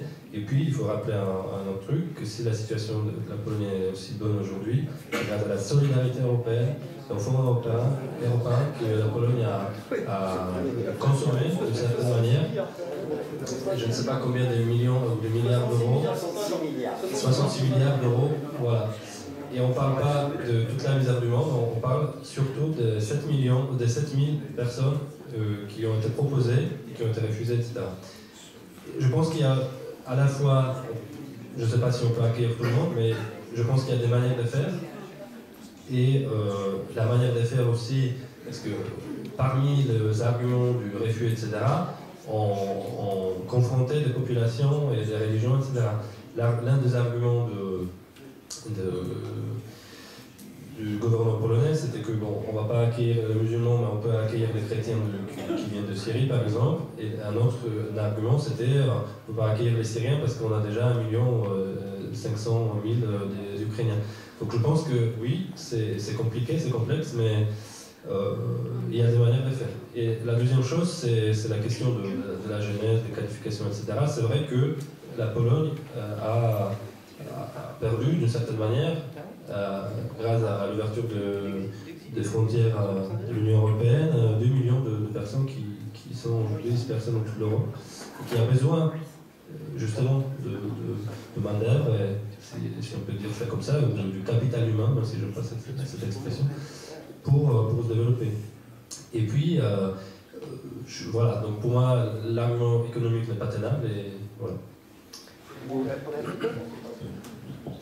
Juste pour prolonger ce que vous avez dit, tout à l'heure j'ai parlé du protocole Union Européenne-Turquie sur lequel, à mon avis, on ne reviendra pas faute de temps, mais il faut savoir qu'on a beaucoup imputé à cet accord la baisse drastique du flux migratoire. L'expression est neutre dans le vocabulaire, je ne fais pas de connotation. Attention. Non, c'est vraiment, c'est neutre. Ça a aussi beaucoup baissé le flux migratoire à cette époque parce que la Bulgarie a mis des barbelés partout, quoi. Elle a mis des barbelés partout avec la frontière turque, et puis elle a aussi mis des barbelés de l'autre côté. Et ça on oublie de le dire, comme la Macédoine de toute façon. Et les réseaux de migrants se sont dit à un moment donné, on ne peut plus passer parce que le risque devient trop grand en raison des barbelés et puis en raison des risques que ça nous faisait courir par les petites embarcations. Et donc, je veux dire, ce n'est pas seulement le protocole UE-Turquie qui a fait baisser, c'est aussi, et c'est ce que le co-intervenant, a dit tout à l'heure, il y a une manière de faire quand même. Hein. Et puis, je pense que lorsqu'on défend un projet politique dans lequel on s'insère, la Bulgarie, comme la Roumanie, se sont insérés dans un projet politique qui ne se résume pas à la construction du seul marché unique, à un moment donné, il y a des impératifs moraux, comme on dit, pour reprendre la formule de Delors, et qui, à un moment donné, on arrête, quoi. Hein. Donc, il ne s'agit pas de savoir si on peut accueillir toute la misère du monde ou pas, il y a des façons de traiter les gens. Et mettre des barbelés, non mais c'est pas pour polémiquer, c'est juste mettre des barbelés partout, non c'est juste, c'est pas acceptable, on arrête pas. On arrête, on condamne. Il n'y a pas eu de recours manquant là-dessus. Et là, vous n'avez pas de réponse là? Non, parce que moi je pense que j'ai dit la même chose que vous, mais différemment. Moi, pour répondre et pour compléter votre propos sur la volonté politique, effectivement, ce dont je parle, c'est surtout le positionnement du gouvernement, mais il y a aussi la société civile a une solidarité, même si elle n'est pas visible, elle n'est pas si forte qu'en France, parce que les organisations non gouvernementales ne sont pas structurées de la même manière. Mais il y a un réseau de villes, il y a des villes, des collectivités territoriales qui s'engagent, il y a des associations. Donc il existe un réseau, pas souterrain, en tout cas pas encore, mais qui aide les personnes qui souhaitent s'installer en Pologne, etc. Donc voilà. Il y a aussi ces versants qui est moins visible. Là, il y en a beaucoup. Là. Allez. Oui. Une fois pas trop longue. Oui, essayez. Moi, je m'inscris dans la remarque de Monique Veilla, Gilles Escala-Upeg aussi. Et en fait, je pense qu'effectivement, il faut poser la question politiquement. Je pense que les politiques, les pays ne règlent que les questions qui se posent. Le premier intervenant disait tout à l'heure qu'il ne faut pas dire c'est l'Europe, il faut dire c'est les pays, un certain nombre de pays européens. L'année prochaine, on va avoir des élections européennes. Et c'est à ce moment-là qu'il faut effectivement être très vigilant, qu'il faut interpeller les candidats, voire qu'il faut même faire des suggestions pour intégrer cette question à la campagne européenne. Emmanuel Macron a fait beaucoup de campagne sur l'Europe. Je ne suis pas sûr que sa position sur la question des réfugiés et des migrations soit celle dans laquelle visiblement un certain nombre de personnes ici, dont moi-même, se reconnaissent. Et je pense qu'il faut... le dernier intervenant parlait tout à l'heure de la société civile. Nous sommes la société civile et donc nous devons intervenir dans ce débat, nous devons faire des propositions et nous devons exiger que cette question soit effectivement une des questions principales de la campagne européenne de l'année prochaine. Allez, moi c'est juste... vous êtes tous les deux. Une petite parenthèse. Il y a le phénomène de Calais. Essayez de parler un peu fort parce que derrière, je ne suis pas sûr que tu l'entends. Parce que Calais, pour moi, c'est ce qui pourrait... En France, c'est ce qui le principal pierre d'achoppement. On n'a pas trouvé toujours cette solution, les immigrants qui viennent à Calais, qui ne viennent pas à Calais, pour rester en France. Non, je crois pas. Leur principal truc, c'est d'aller en Angleterre. Avec le Brexit, on a pu savoir mettre la frontière. Est-ce qu'on la met à Calais, ou alors, je crois que c'est déjà un débat là-dessus, ou est-ce qu'on va la mettre à Douvres? D'accord. Et à mon avis, tant qu'en France, il y aura toujours ce problème sur Calais, la plupart des journalistes, tout ce que j'entends à la radio, c'est Calais, Calais, Calais. On n'entend pas parler des... Il y a Calais, Vintimille aussi d'ailleurs. Grand centre. Hein? Grand centre quand même. Ouais, c'est tout, mais bon. Mais c'est... Peut-être les deux questions, peut-être comme ça vous allez répondre. Moi, c'est une réflexion par rapport à que Myriam Laïc-Maisonnier, conseillère régionale, sur tout ce qui émane là. Ce qui me semble intéressant, c'est que ce sujet-là, ce n'est pas un sujet d'immigration. C'est le sujet qui en fait regroupe toutes les interrogations de notre monde aujourd'hui. Je dis bien le monde et pas les relations internationales. C'est-à-dire le changement, les enjeux climatiques, les enjeux économiques. Et qu'en fait, on appréhende cette situation actuellement en se posant, à mon sens, pas les bonnes questions. On parle de l'accueil, mais est-ce qu'on ne devrait pas plutôt parler de mouvement de population? Si on regarde dans la transversalité, les problèmes mondiaux et les pourquoi, c'est ce que dit François Gémen, que derrière chaque migrant, il y a un réfugié économique, politique, environnemental, etc. Tout est lié. Donc c'est la façon dont on va reposer les questions. Alors, malheureusement, les élections vont avoir lieu après Dublin, parce que Dublin doit être rediscuté au mois de juin. Et non, on ne sait pas si ça aboutira. Alors, on ne sait pas si ça aboutira, mais n'empêche que les questions vont commencer à se poser maintenant. Et ce que je trouve intéressant, c'est poser les questions. Déjà, le fait d'inciter à dissocier sécurité et migration. Ça serait déjà une victoire énorme, puisque même au niveau budgétaire, au niveau européen, c'est pas dissocié. Ensuite, on parlait d'outils finalement, parce qu'une agence, ça n'est qu'un outil au service. Les critères, c'est bien central. Qu'est-ce qu'un réfugié? Qu'est-ce qu'un migrant? Qu'est-ce qu'un demandeur d'asile? Et si les trois, on ne les considérait pas en tant que personnes que l'on accueille, mais en tant que personnes qui migrent, parce qu'il y a une situation mondiale qui fait qu'à un moment donné, on est tous sur le même bateau, et il va falloir qu'on se répartisse dans les chaloupes. Et que finalement, c'est la répartition dans les chaloupes qui est en jeu. C'est la façon de poser toutes ces questions qui, à mon sens, est importante. Et vraiment, les critères, c'est central à mon sens. Donc voilà, c'est toutes ces questions qui me semblent qui sont importantes de poser en ces termes, parce que si on accepte de répondre aux questions qui nous sont posées telles qu'elles sont posées, je crains qu'on trouve des réponses qui ne s'inscrivent pas dans la transversalité, mais encore qu'on se restreigne à demandeur d'asile. Ah non, oui, je n'étais pas demandeur d'asile, etc. Est-ce que...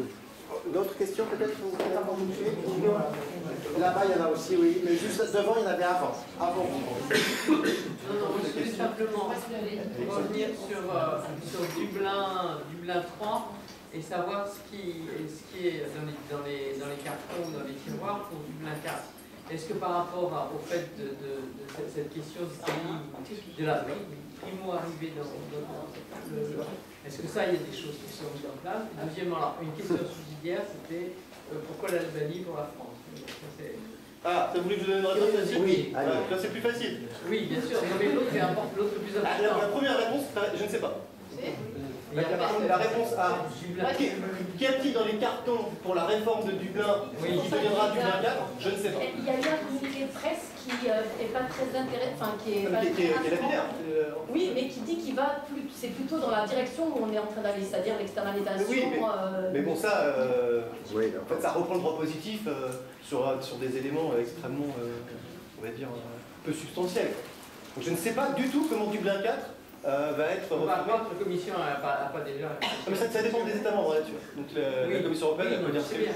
Donc du coup, on ne sait pas du tout comment vont réagir les États membres par rapport à la question de la refonte de Dublin. On ne sait pas.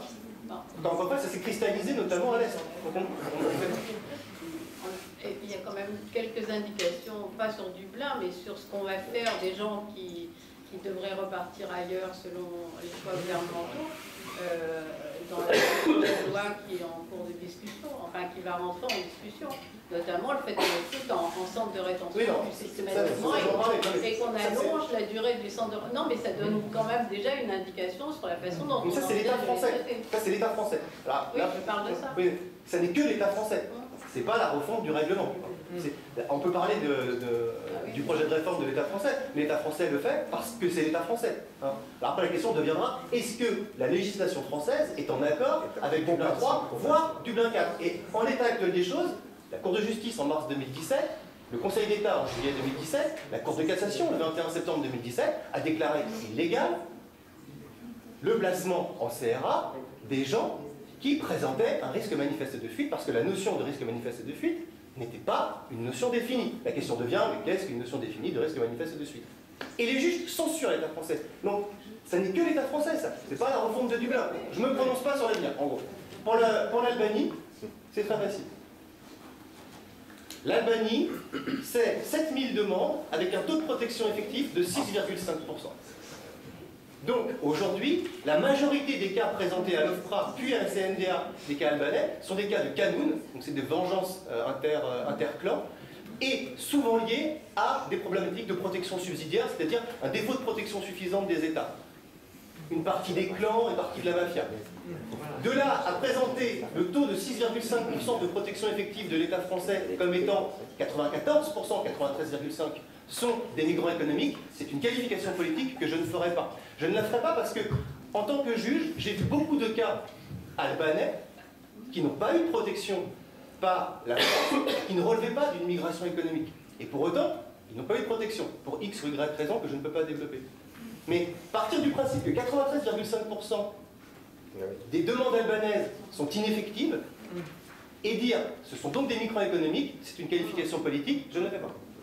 Et c'est, à mon avis, de mon point de vue purement personnel politique, dont je voudrais le faire. Alors là-bas, il y avait deux personnes. Est-ce que je pourrais rajouter juste, parce que j'avais oublié. En fait, je voulais rebondir à la fois sur ce que vous avez dit sur les élections européennes. Justement, je me servais de l'exemple polonais pour tirer une sonnette d'alarme, parce que ça peut basculer assez vite. La Pologne, elle était un pays, je pense, le plus euro-enthousiaste pendant des années, et quasiment du jour au lendemain, on bascule dans un truc qui est très dangereux. Donc c'est vrai que la perspective des Européens, des élections européennes dans un an, c'est vraiment un défi, mais qui va dépasser juste tout ce qui se passe dans les pays de l'Europe de l'Est. Et je suis d'accord avec Myriam Laudani en disant que c'est une question éminemment politique, parce qu'à la fois on croise les enjeux d'une manière transversale, climatique, économique, etc. Mais on croise aussi d'une manière peut-être philosophique, c'est-à-dire comment on considère l'autre, tout simplement. Et je pense que fondamentalement, peut-être, il faut commencer par ces questionnements. Et ce que je voulais dire aussi, c'est que effectivement, on voit cette dérive de lier les questions sécuritaires et migratoires depuis plusieurs années, et ça date depuis un bon moment déjà, c'est-à-dire, il me semble, le politisme parle de 2001, où il y a un basculement d'un paradigme des référentiels politiques qui se droitisent d'une certaine manière, entre guillemets, qui se sécurisent.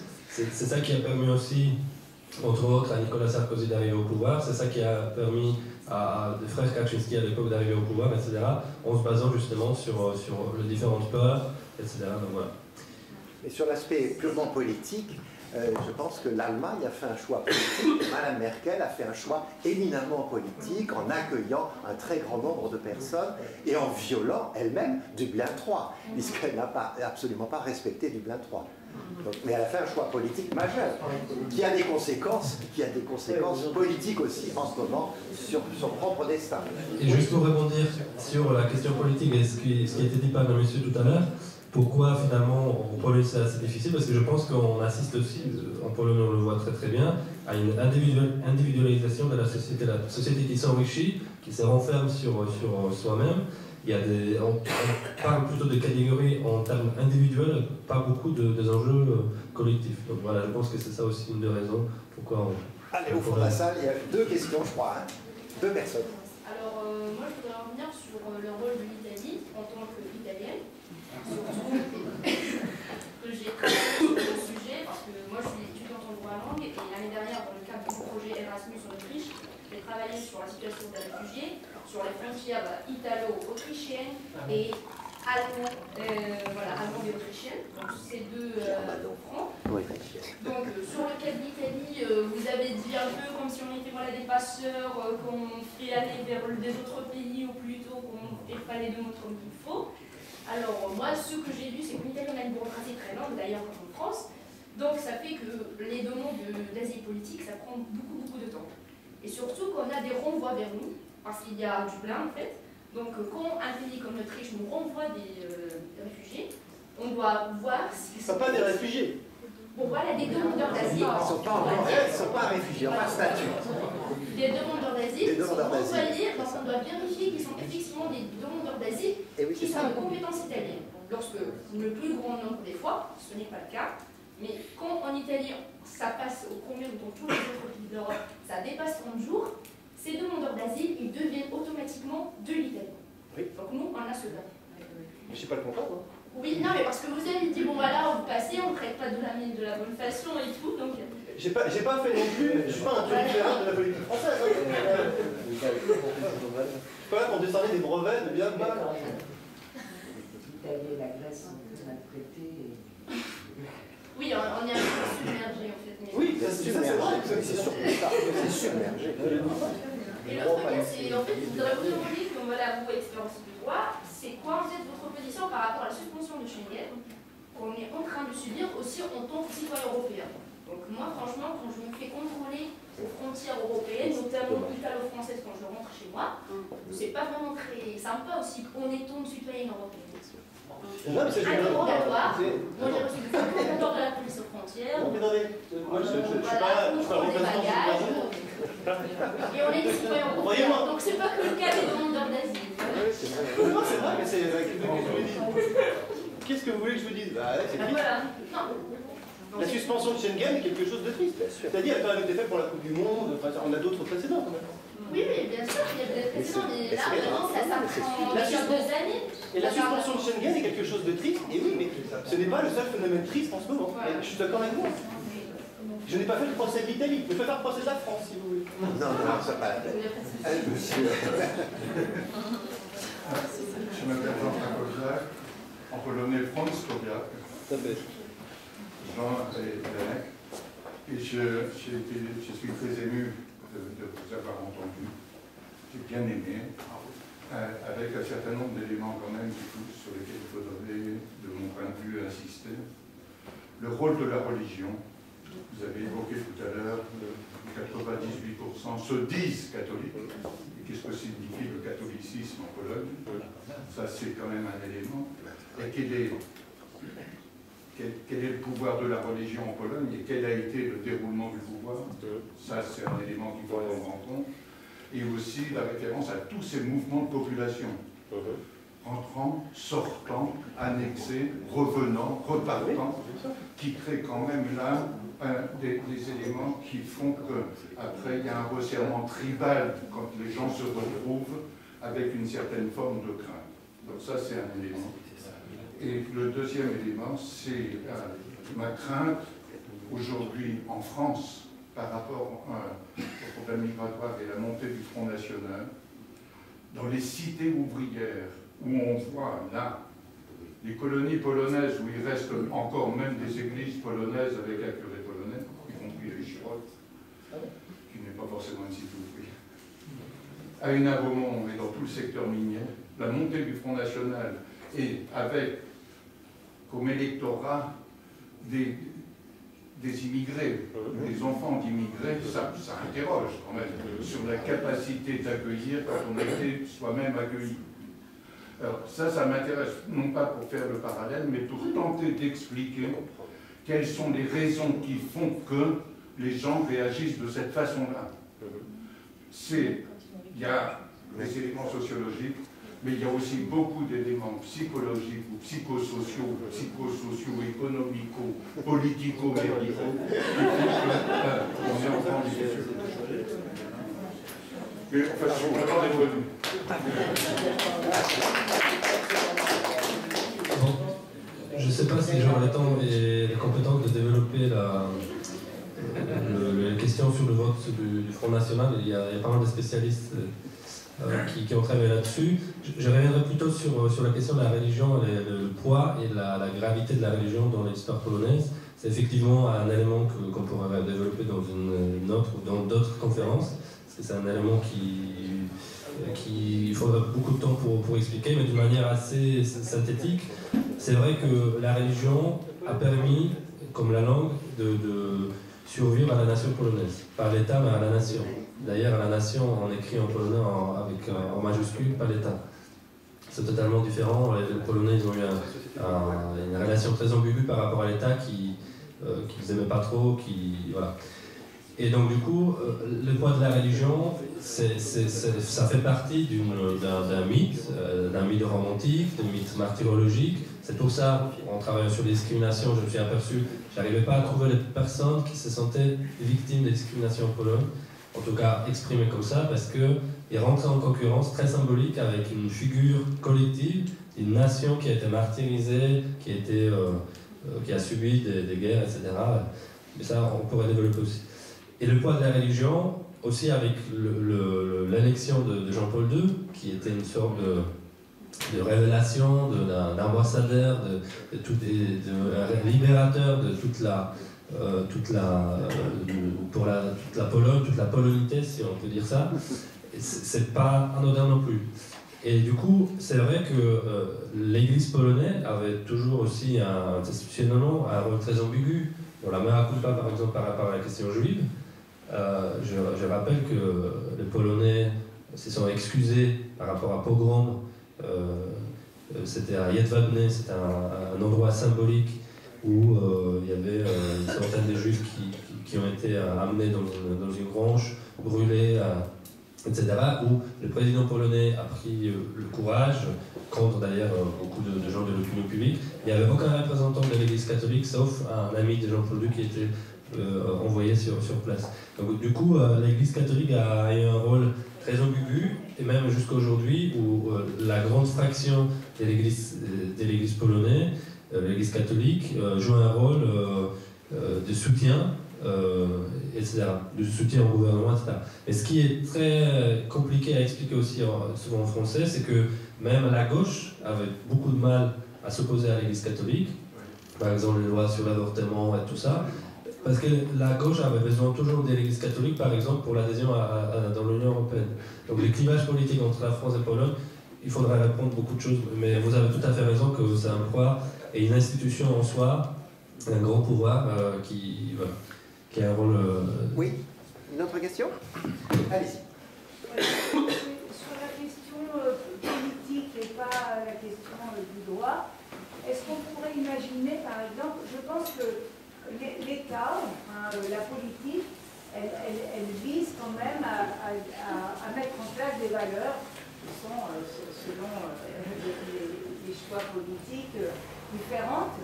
Mais en termes, par exemple, de faire concevoir à la population ce que peut être l'accueil, c'est-à-dire, est-ce que par exemple une loi, imaginons un monde parfait, où le gouvernement décide de former la population à l'idée d'accueil, à l'idée de solidarité, Et est-ce qu'on ne pourrait pas imaginer, par exemple, une loi dans laquelle...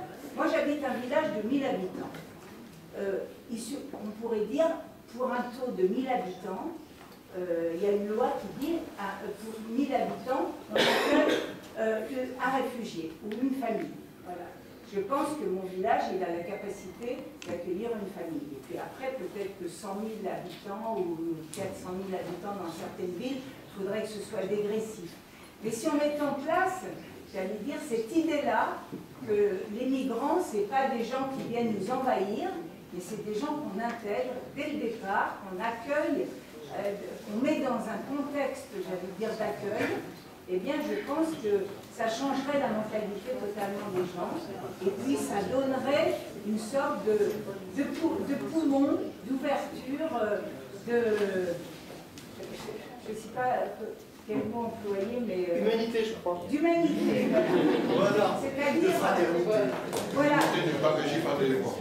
D'un côté, il y a tous ces habitants qui sont installés, et puis tous ces gens de multiples situations dramatiques qui arrivent, et ça serait, voilà, ça serait une espèce d'ouverture et en même temps un choix politique, voilà, une vraie dimension politique. Alors le jury va faire un peu de politique. Difficilement. Je crois qu'il y a quelqu'un qui a dit quelque chose. L'humanité ne se fait pas par des lois, je crois que c'est ça qui a été dit. Moi j'aimerais dire que ça relève plus de l'éducation civique que du normatif, tout ça. Je pense que c'est quand même quelque part, l'école, je ne fais pas tout reposer sur l'école élémentaire et primaire et secondaire, c'est pas ça. Mais l'école est met des consciences, quoi. Et je pense que ce que vous décrivez relève plus de la formation citoyenne que du normatif.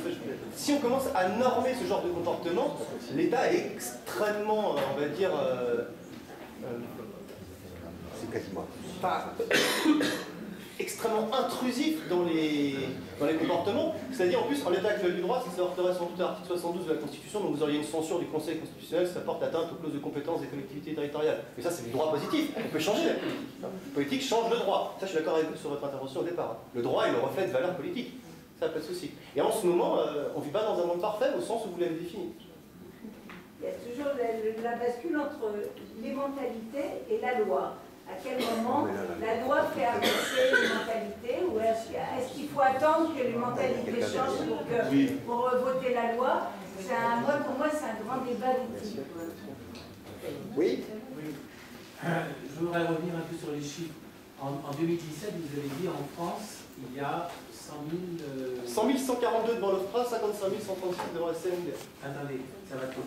100 142 nouvelles demandes d'asile devant l'OFPRA, la première fois qu'on dépasse les 55 000 devant la CNDA. Oui, c'est-à-dire, ils deviennent réfugiés. Ah non,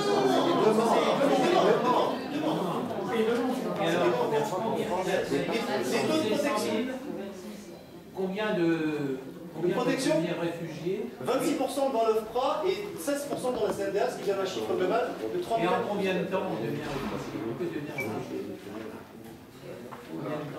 Le délai moyen de mémoire, mais je pense que les personnes peuvent nous corriger si je me trompe, je crois que le délai moyen d'instruction devant l'OFPRA est inférieur à 6 mois, et le délai moyen d'instruction devant l'OFPRA, la cour, c'est 5 mois et demi. 5 mois et demi à la cour. 5 mois et demi à la cour. Vous avez... Mais ça se cumule. Ça fait 11 mois et demi. À la louche. Et pendant ce temps-là, où sont les demandeurs d'asile en attente? Une partie en CADA, alors qu'il y a la surpopulation en CADA, en centre d'accueil pour les demandeurs d'asile, et ils perçoivent l'ATA, l'aide temporaire, l'aide aux demandeurs d'asile, pour la période pendant laquelle la demande a été introduite. Donc ils sont logés en centre d'accueil? Pas tous. Pas tous, apparemment. Il y en a même qui sont à l'université. Et ça, de famille, priorité aux femmes aux passions d'université. 60 aux passions d'université. Les migrants célibataires hommes, beaucoup moins de chances d'être accueillis en Canada. Je n'ai pas les chiffres en tête. Est-ce qu'il y a un problème qu'il y a en France? Moi, je ne les ai pas vus, je suis l'actualité allemande. En 2015, c'était 1 million. 1 million, ouais, ils ont eu 1 million. 1 million. Je pense qu'on dit pas de ces problèmes-là. Non, mais si vous regardez la procédure juridictionnelle d'asile en Allemagne, la France, et vous comparez ça avec la France, il y a beaucoup de choses à dire. Je ne saurais pas les dire. Mais non, mais je ne peux pas les dire non plus, c'est très très long, mais c'est pas du tout la même façon d'appréhender le contentieux.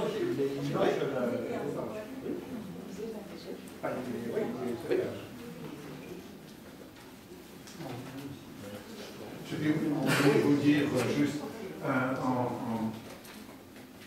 Janusz Korczak, je vous invite à lire ce qu'il a écrit, un grand pédagogue, un des plus grands pédagogues au monde. Je t'en parlais. Pardon ? Vous voulez que je parle de Korczak? Oui.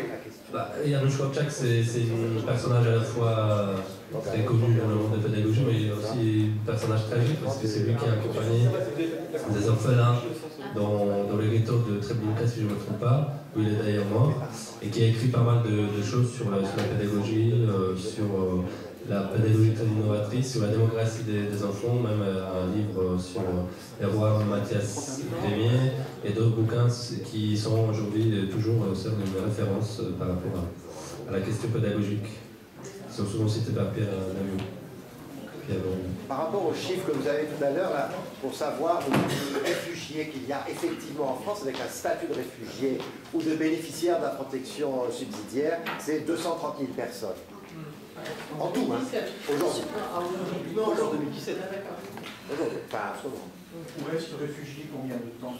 10 ans. 10 ans. Et après, après, vous pouvez demander une demande de naturalisation ou demander le renouvellement de votre titre s'il est. Ah oui, c'est ce que je veux dire. Vous pouvez demander à être naturalisé. Vous pouvez demander à être naturalisé ou demander le renouvellement de votre carte si les craintes subsistent. Et juste une petite phrase, peut-être, je ne sais pas. Oui, pas pour conclure, mais pour répondre à ce que vous avez dit sur l'humanité, je pense que justement l'humanité, on ne peut pas la décréter. Et puis déjà, il y a tellement de lois qui ne sont pas respectées et qu'on a mal à poursuivre le chemin d'accès au droit ou d'agir sur le non-recours, que je pense qu'il y a déjà le boulot là-dessus. Instaurer encore un nouvel élément, le décréter, je pense que ce n'est pas tout à fait efficace. Il y a deux questions là. On a une question, mais c'est que je voulais mettre un peu les choses en perspective. Je trouve que ce qui se passe est dramatique, le nombre, mais que nous avons tous tendance à oublier comment ont été accueillis les républicains espagnols, comment ont été accueillis les antifascistes italiens. Et on retrouve les mêmes choses et on se rend compte que l'humanité n'évolue pas beaucoup. C'était juste une remarque. Oui, mais votre voisine alors, est-ce que c'est... Voilà. Moi je suis avocat. Sur Dublin, quand vous avez dit que Merkel a respecté les accords de Dublin, c'est faux parce qu'elle a très bien utilisé la clause de souveraineté pour dire j'accueille. Je garde. Ce qui est le cas aussi aujourd'hui en France, avec la préfecture. Il fut un temps, c'est-à-dire ça fait deux ans, elle ne renvoyait pas systématiquement en Italie, c'est-à-dire qu'il n'y avait pas de demande d'accord, ou s'il y en avait derrière, elle ne les renvoyait pas. Et que bien entendu, on est persuadé qu'il y a des consignes gouvernementales et politiques pour dire maintenant vous les renvoyez. Donc effectivement l'Italie est submergée et en plus elle n'est pas aidée. Donc aujourd'hui le cadre juridique, Dublin c'est tout à fait injuste, je vais y revenir juste après, mais le cadre juridique permet d'accueillir. Permet de dire on a des réfugiés qui viennent d'Afrique noire, j'allais dire des anciennes colonies françaises quand même. Parfois je dis nos anciennes colonies, je ne sais plus parce que c'est quand même un peu bizarre de dire ça. Au XXIe siècle, oui quand même. Oui, mais bon voilà, colonies françaises on va dire, qui du coup parlent français et qui pourraient être beaucoup plus intégrés, mais qu'on va renvoyer en Italie. Bon, donc là, moi politiquement, avec le droit, aujourd'hui on peut faire une accueil. Mais on n'en fait pas parce qu'il y a une décision politique. Et sur les accords de Dublin, effectivement, les accords de Dublin 4, moi lorsque j'ai discuté avec une parlementaire européenne, elle me disait ça va être pire, Dublin 4 que Dublin 3. Le problème c'est qu'effectivement on parle de quotas, en disant qu'il faut répartir, parce que c'est absolument inadmissible que ce soit l'Espagne, l'Italie, la Grèce, les frontières qui disent on doit absorber, après on dit non, on doit les garder en Italie. Non. Même s'il y a des vrais mouvements d'Italie d'accueil, et qu'il y a vraiment des gens comme en France et comme dans d'autres pays qui acceptent effectivement, mais ma parole n'est pas assez entendue, il n'empêche que ces accords de Dublin, les quotas, les pays n'en veulent pas, notamment. Mais on sait que ce n'est pas normal, que c'est pas logique, c'est pas juste. Effectivement, les frontières accueillent tout. Donc, je veux dire, à un moment, quand l'Italie, quand le chef de gouvernement italien dit aidez-nous à l'Union européenne, alors est-ce que la Commission, qui qui ne dit pas aujourd'hui, la Commission, elle pourrait quand même dire, la Commission européenne, les conditions d'accueil actuellement en Italie sont suffisamment déplorables pour que vous ne renvoyiez pas. Ou ce que peut faire éventuellement, ce que pourrait faire la Cour européenne, ou disons les cours de justice. La Cour, elle s'est prononcée. Aujourd'hui, on ne renvoie plus en Grèce, parce qu'effectivement, on a des arrêts. On ne renvoie plus, et ça, à Grenoble, c'est le cas, on ne renvoie plus en Hongrie, pas en Bulgarie, depuis peu, depuis un an, enfin, depuis qu'on a des jurisprudences là-dessus. Hein. Et bon, la Belgique a dit, la Cour suprême belge a effectivement a dit qu'il ne fallait pas renvoyer en Italie. Donc on peut, je veux dire, c'est aussi le travail des juges, des avocats et des associations, hein, d'avoir des petites décisions qui permettent, parce que le droit le permet, de garder les gens qui viennent en France. Ils ont aussi choisi. Juste sur cette question, la Cour de justice a été extrêmement précise en disant que ce n'est pas la jurisprudence de construire ce cadre juridique. Elle l'a dit, alors pour le coup, tout est interprétable, mais là c'est explicitement. Ouais. Donc c'est compliqué de dire c'est au juge de décider, alors que la Cour de justice a elle-même dit c'est pas au juge de le faire. Mais la Cour de justice s'est prononcée sur les quotas aussi. Quand elle le fait, nous on s'appuie là-dessus, enfin nous, avocats ou autres, on s'appuie là-dessus pour dire au juge, regardez, renvoyer en Grèce, c'est inhumain. Donc, l'article 3 fait que vous ne renvoyez pas en Grèce. Et on est suivi. C'est-à-dire qu'il y a un mouvement, je veux dire, le droit, c'est pas... Vous êtes suivi au théâtre Grenoble? Vous êtes suivi au théâtre Grenoble? Il faut regarder... La Grèce, non, mais la préfecture ne renvoie plus en Grèce. La préfecture de Grenoble? Ah oui. Ouais, il faut regarder les autres préfectures. Il y a une hétérogénéité des politiques préfectorales. Allez, c'est la dernière. C'est pas un mythe. Une dernière question, parce que je pense... C'est vraiment la dernière. En venant à pied ici, j'ai vu quelqu'un par terre, qui va donc passer la nuit par terre à Alsace-Lorraine, et qui manifestement n'était pas un clochard, et à mon avis plutôt quelqu'un qui est dans la situation dont nous parlons en ce moment. Un jeune africain. Voilà. Comment se fait-il que ce type-là dorme par terre? Parce que normalement, un État devrait dire, nous avons, je ne sais plus, 100 000, 140 personnes qui demandent l'asile, l'Isère représente 30% du territoire, vous allez en prendre 1200 et vous les logez.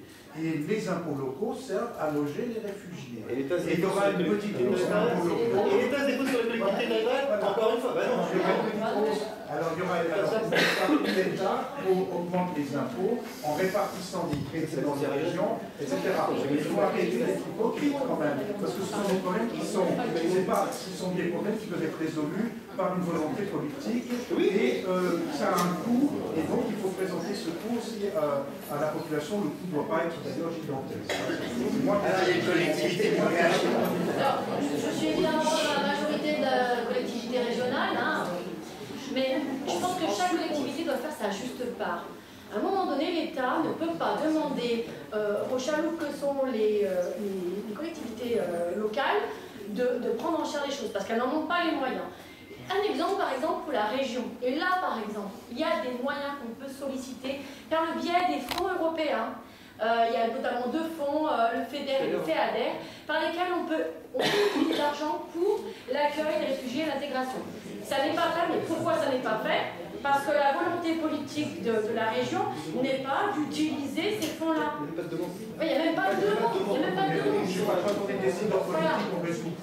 Voilà. Mais c'est pour dire qu'il faut faire attention que chaque collectivité a des... pour quelqu'un qui proposera des solutions politiques au problème. Oui, mais chacun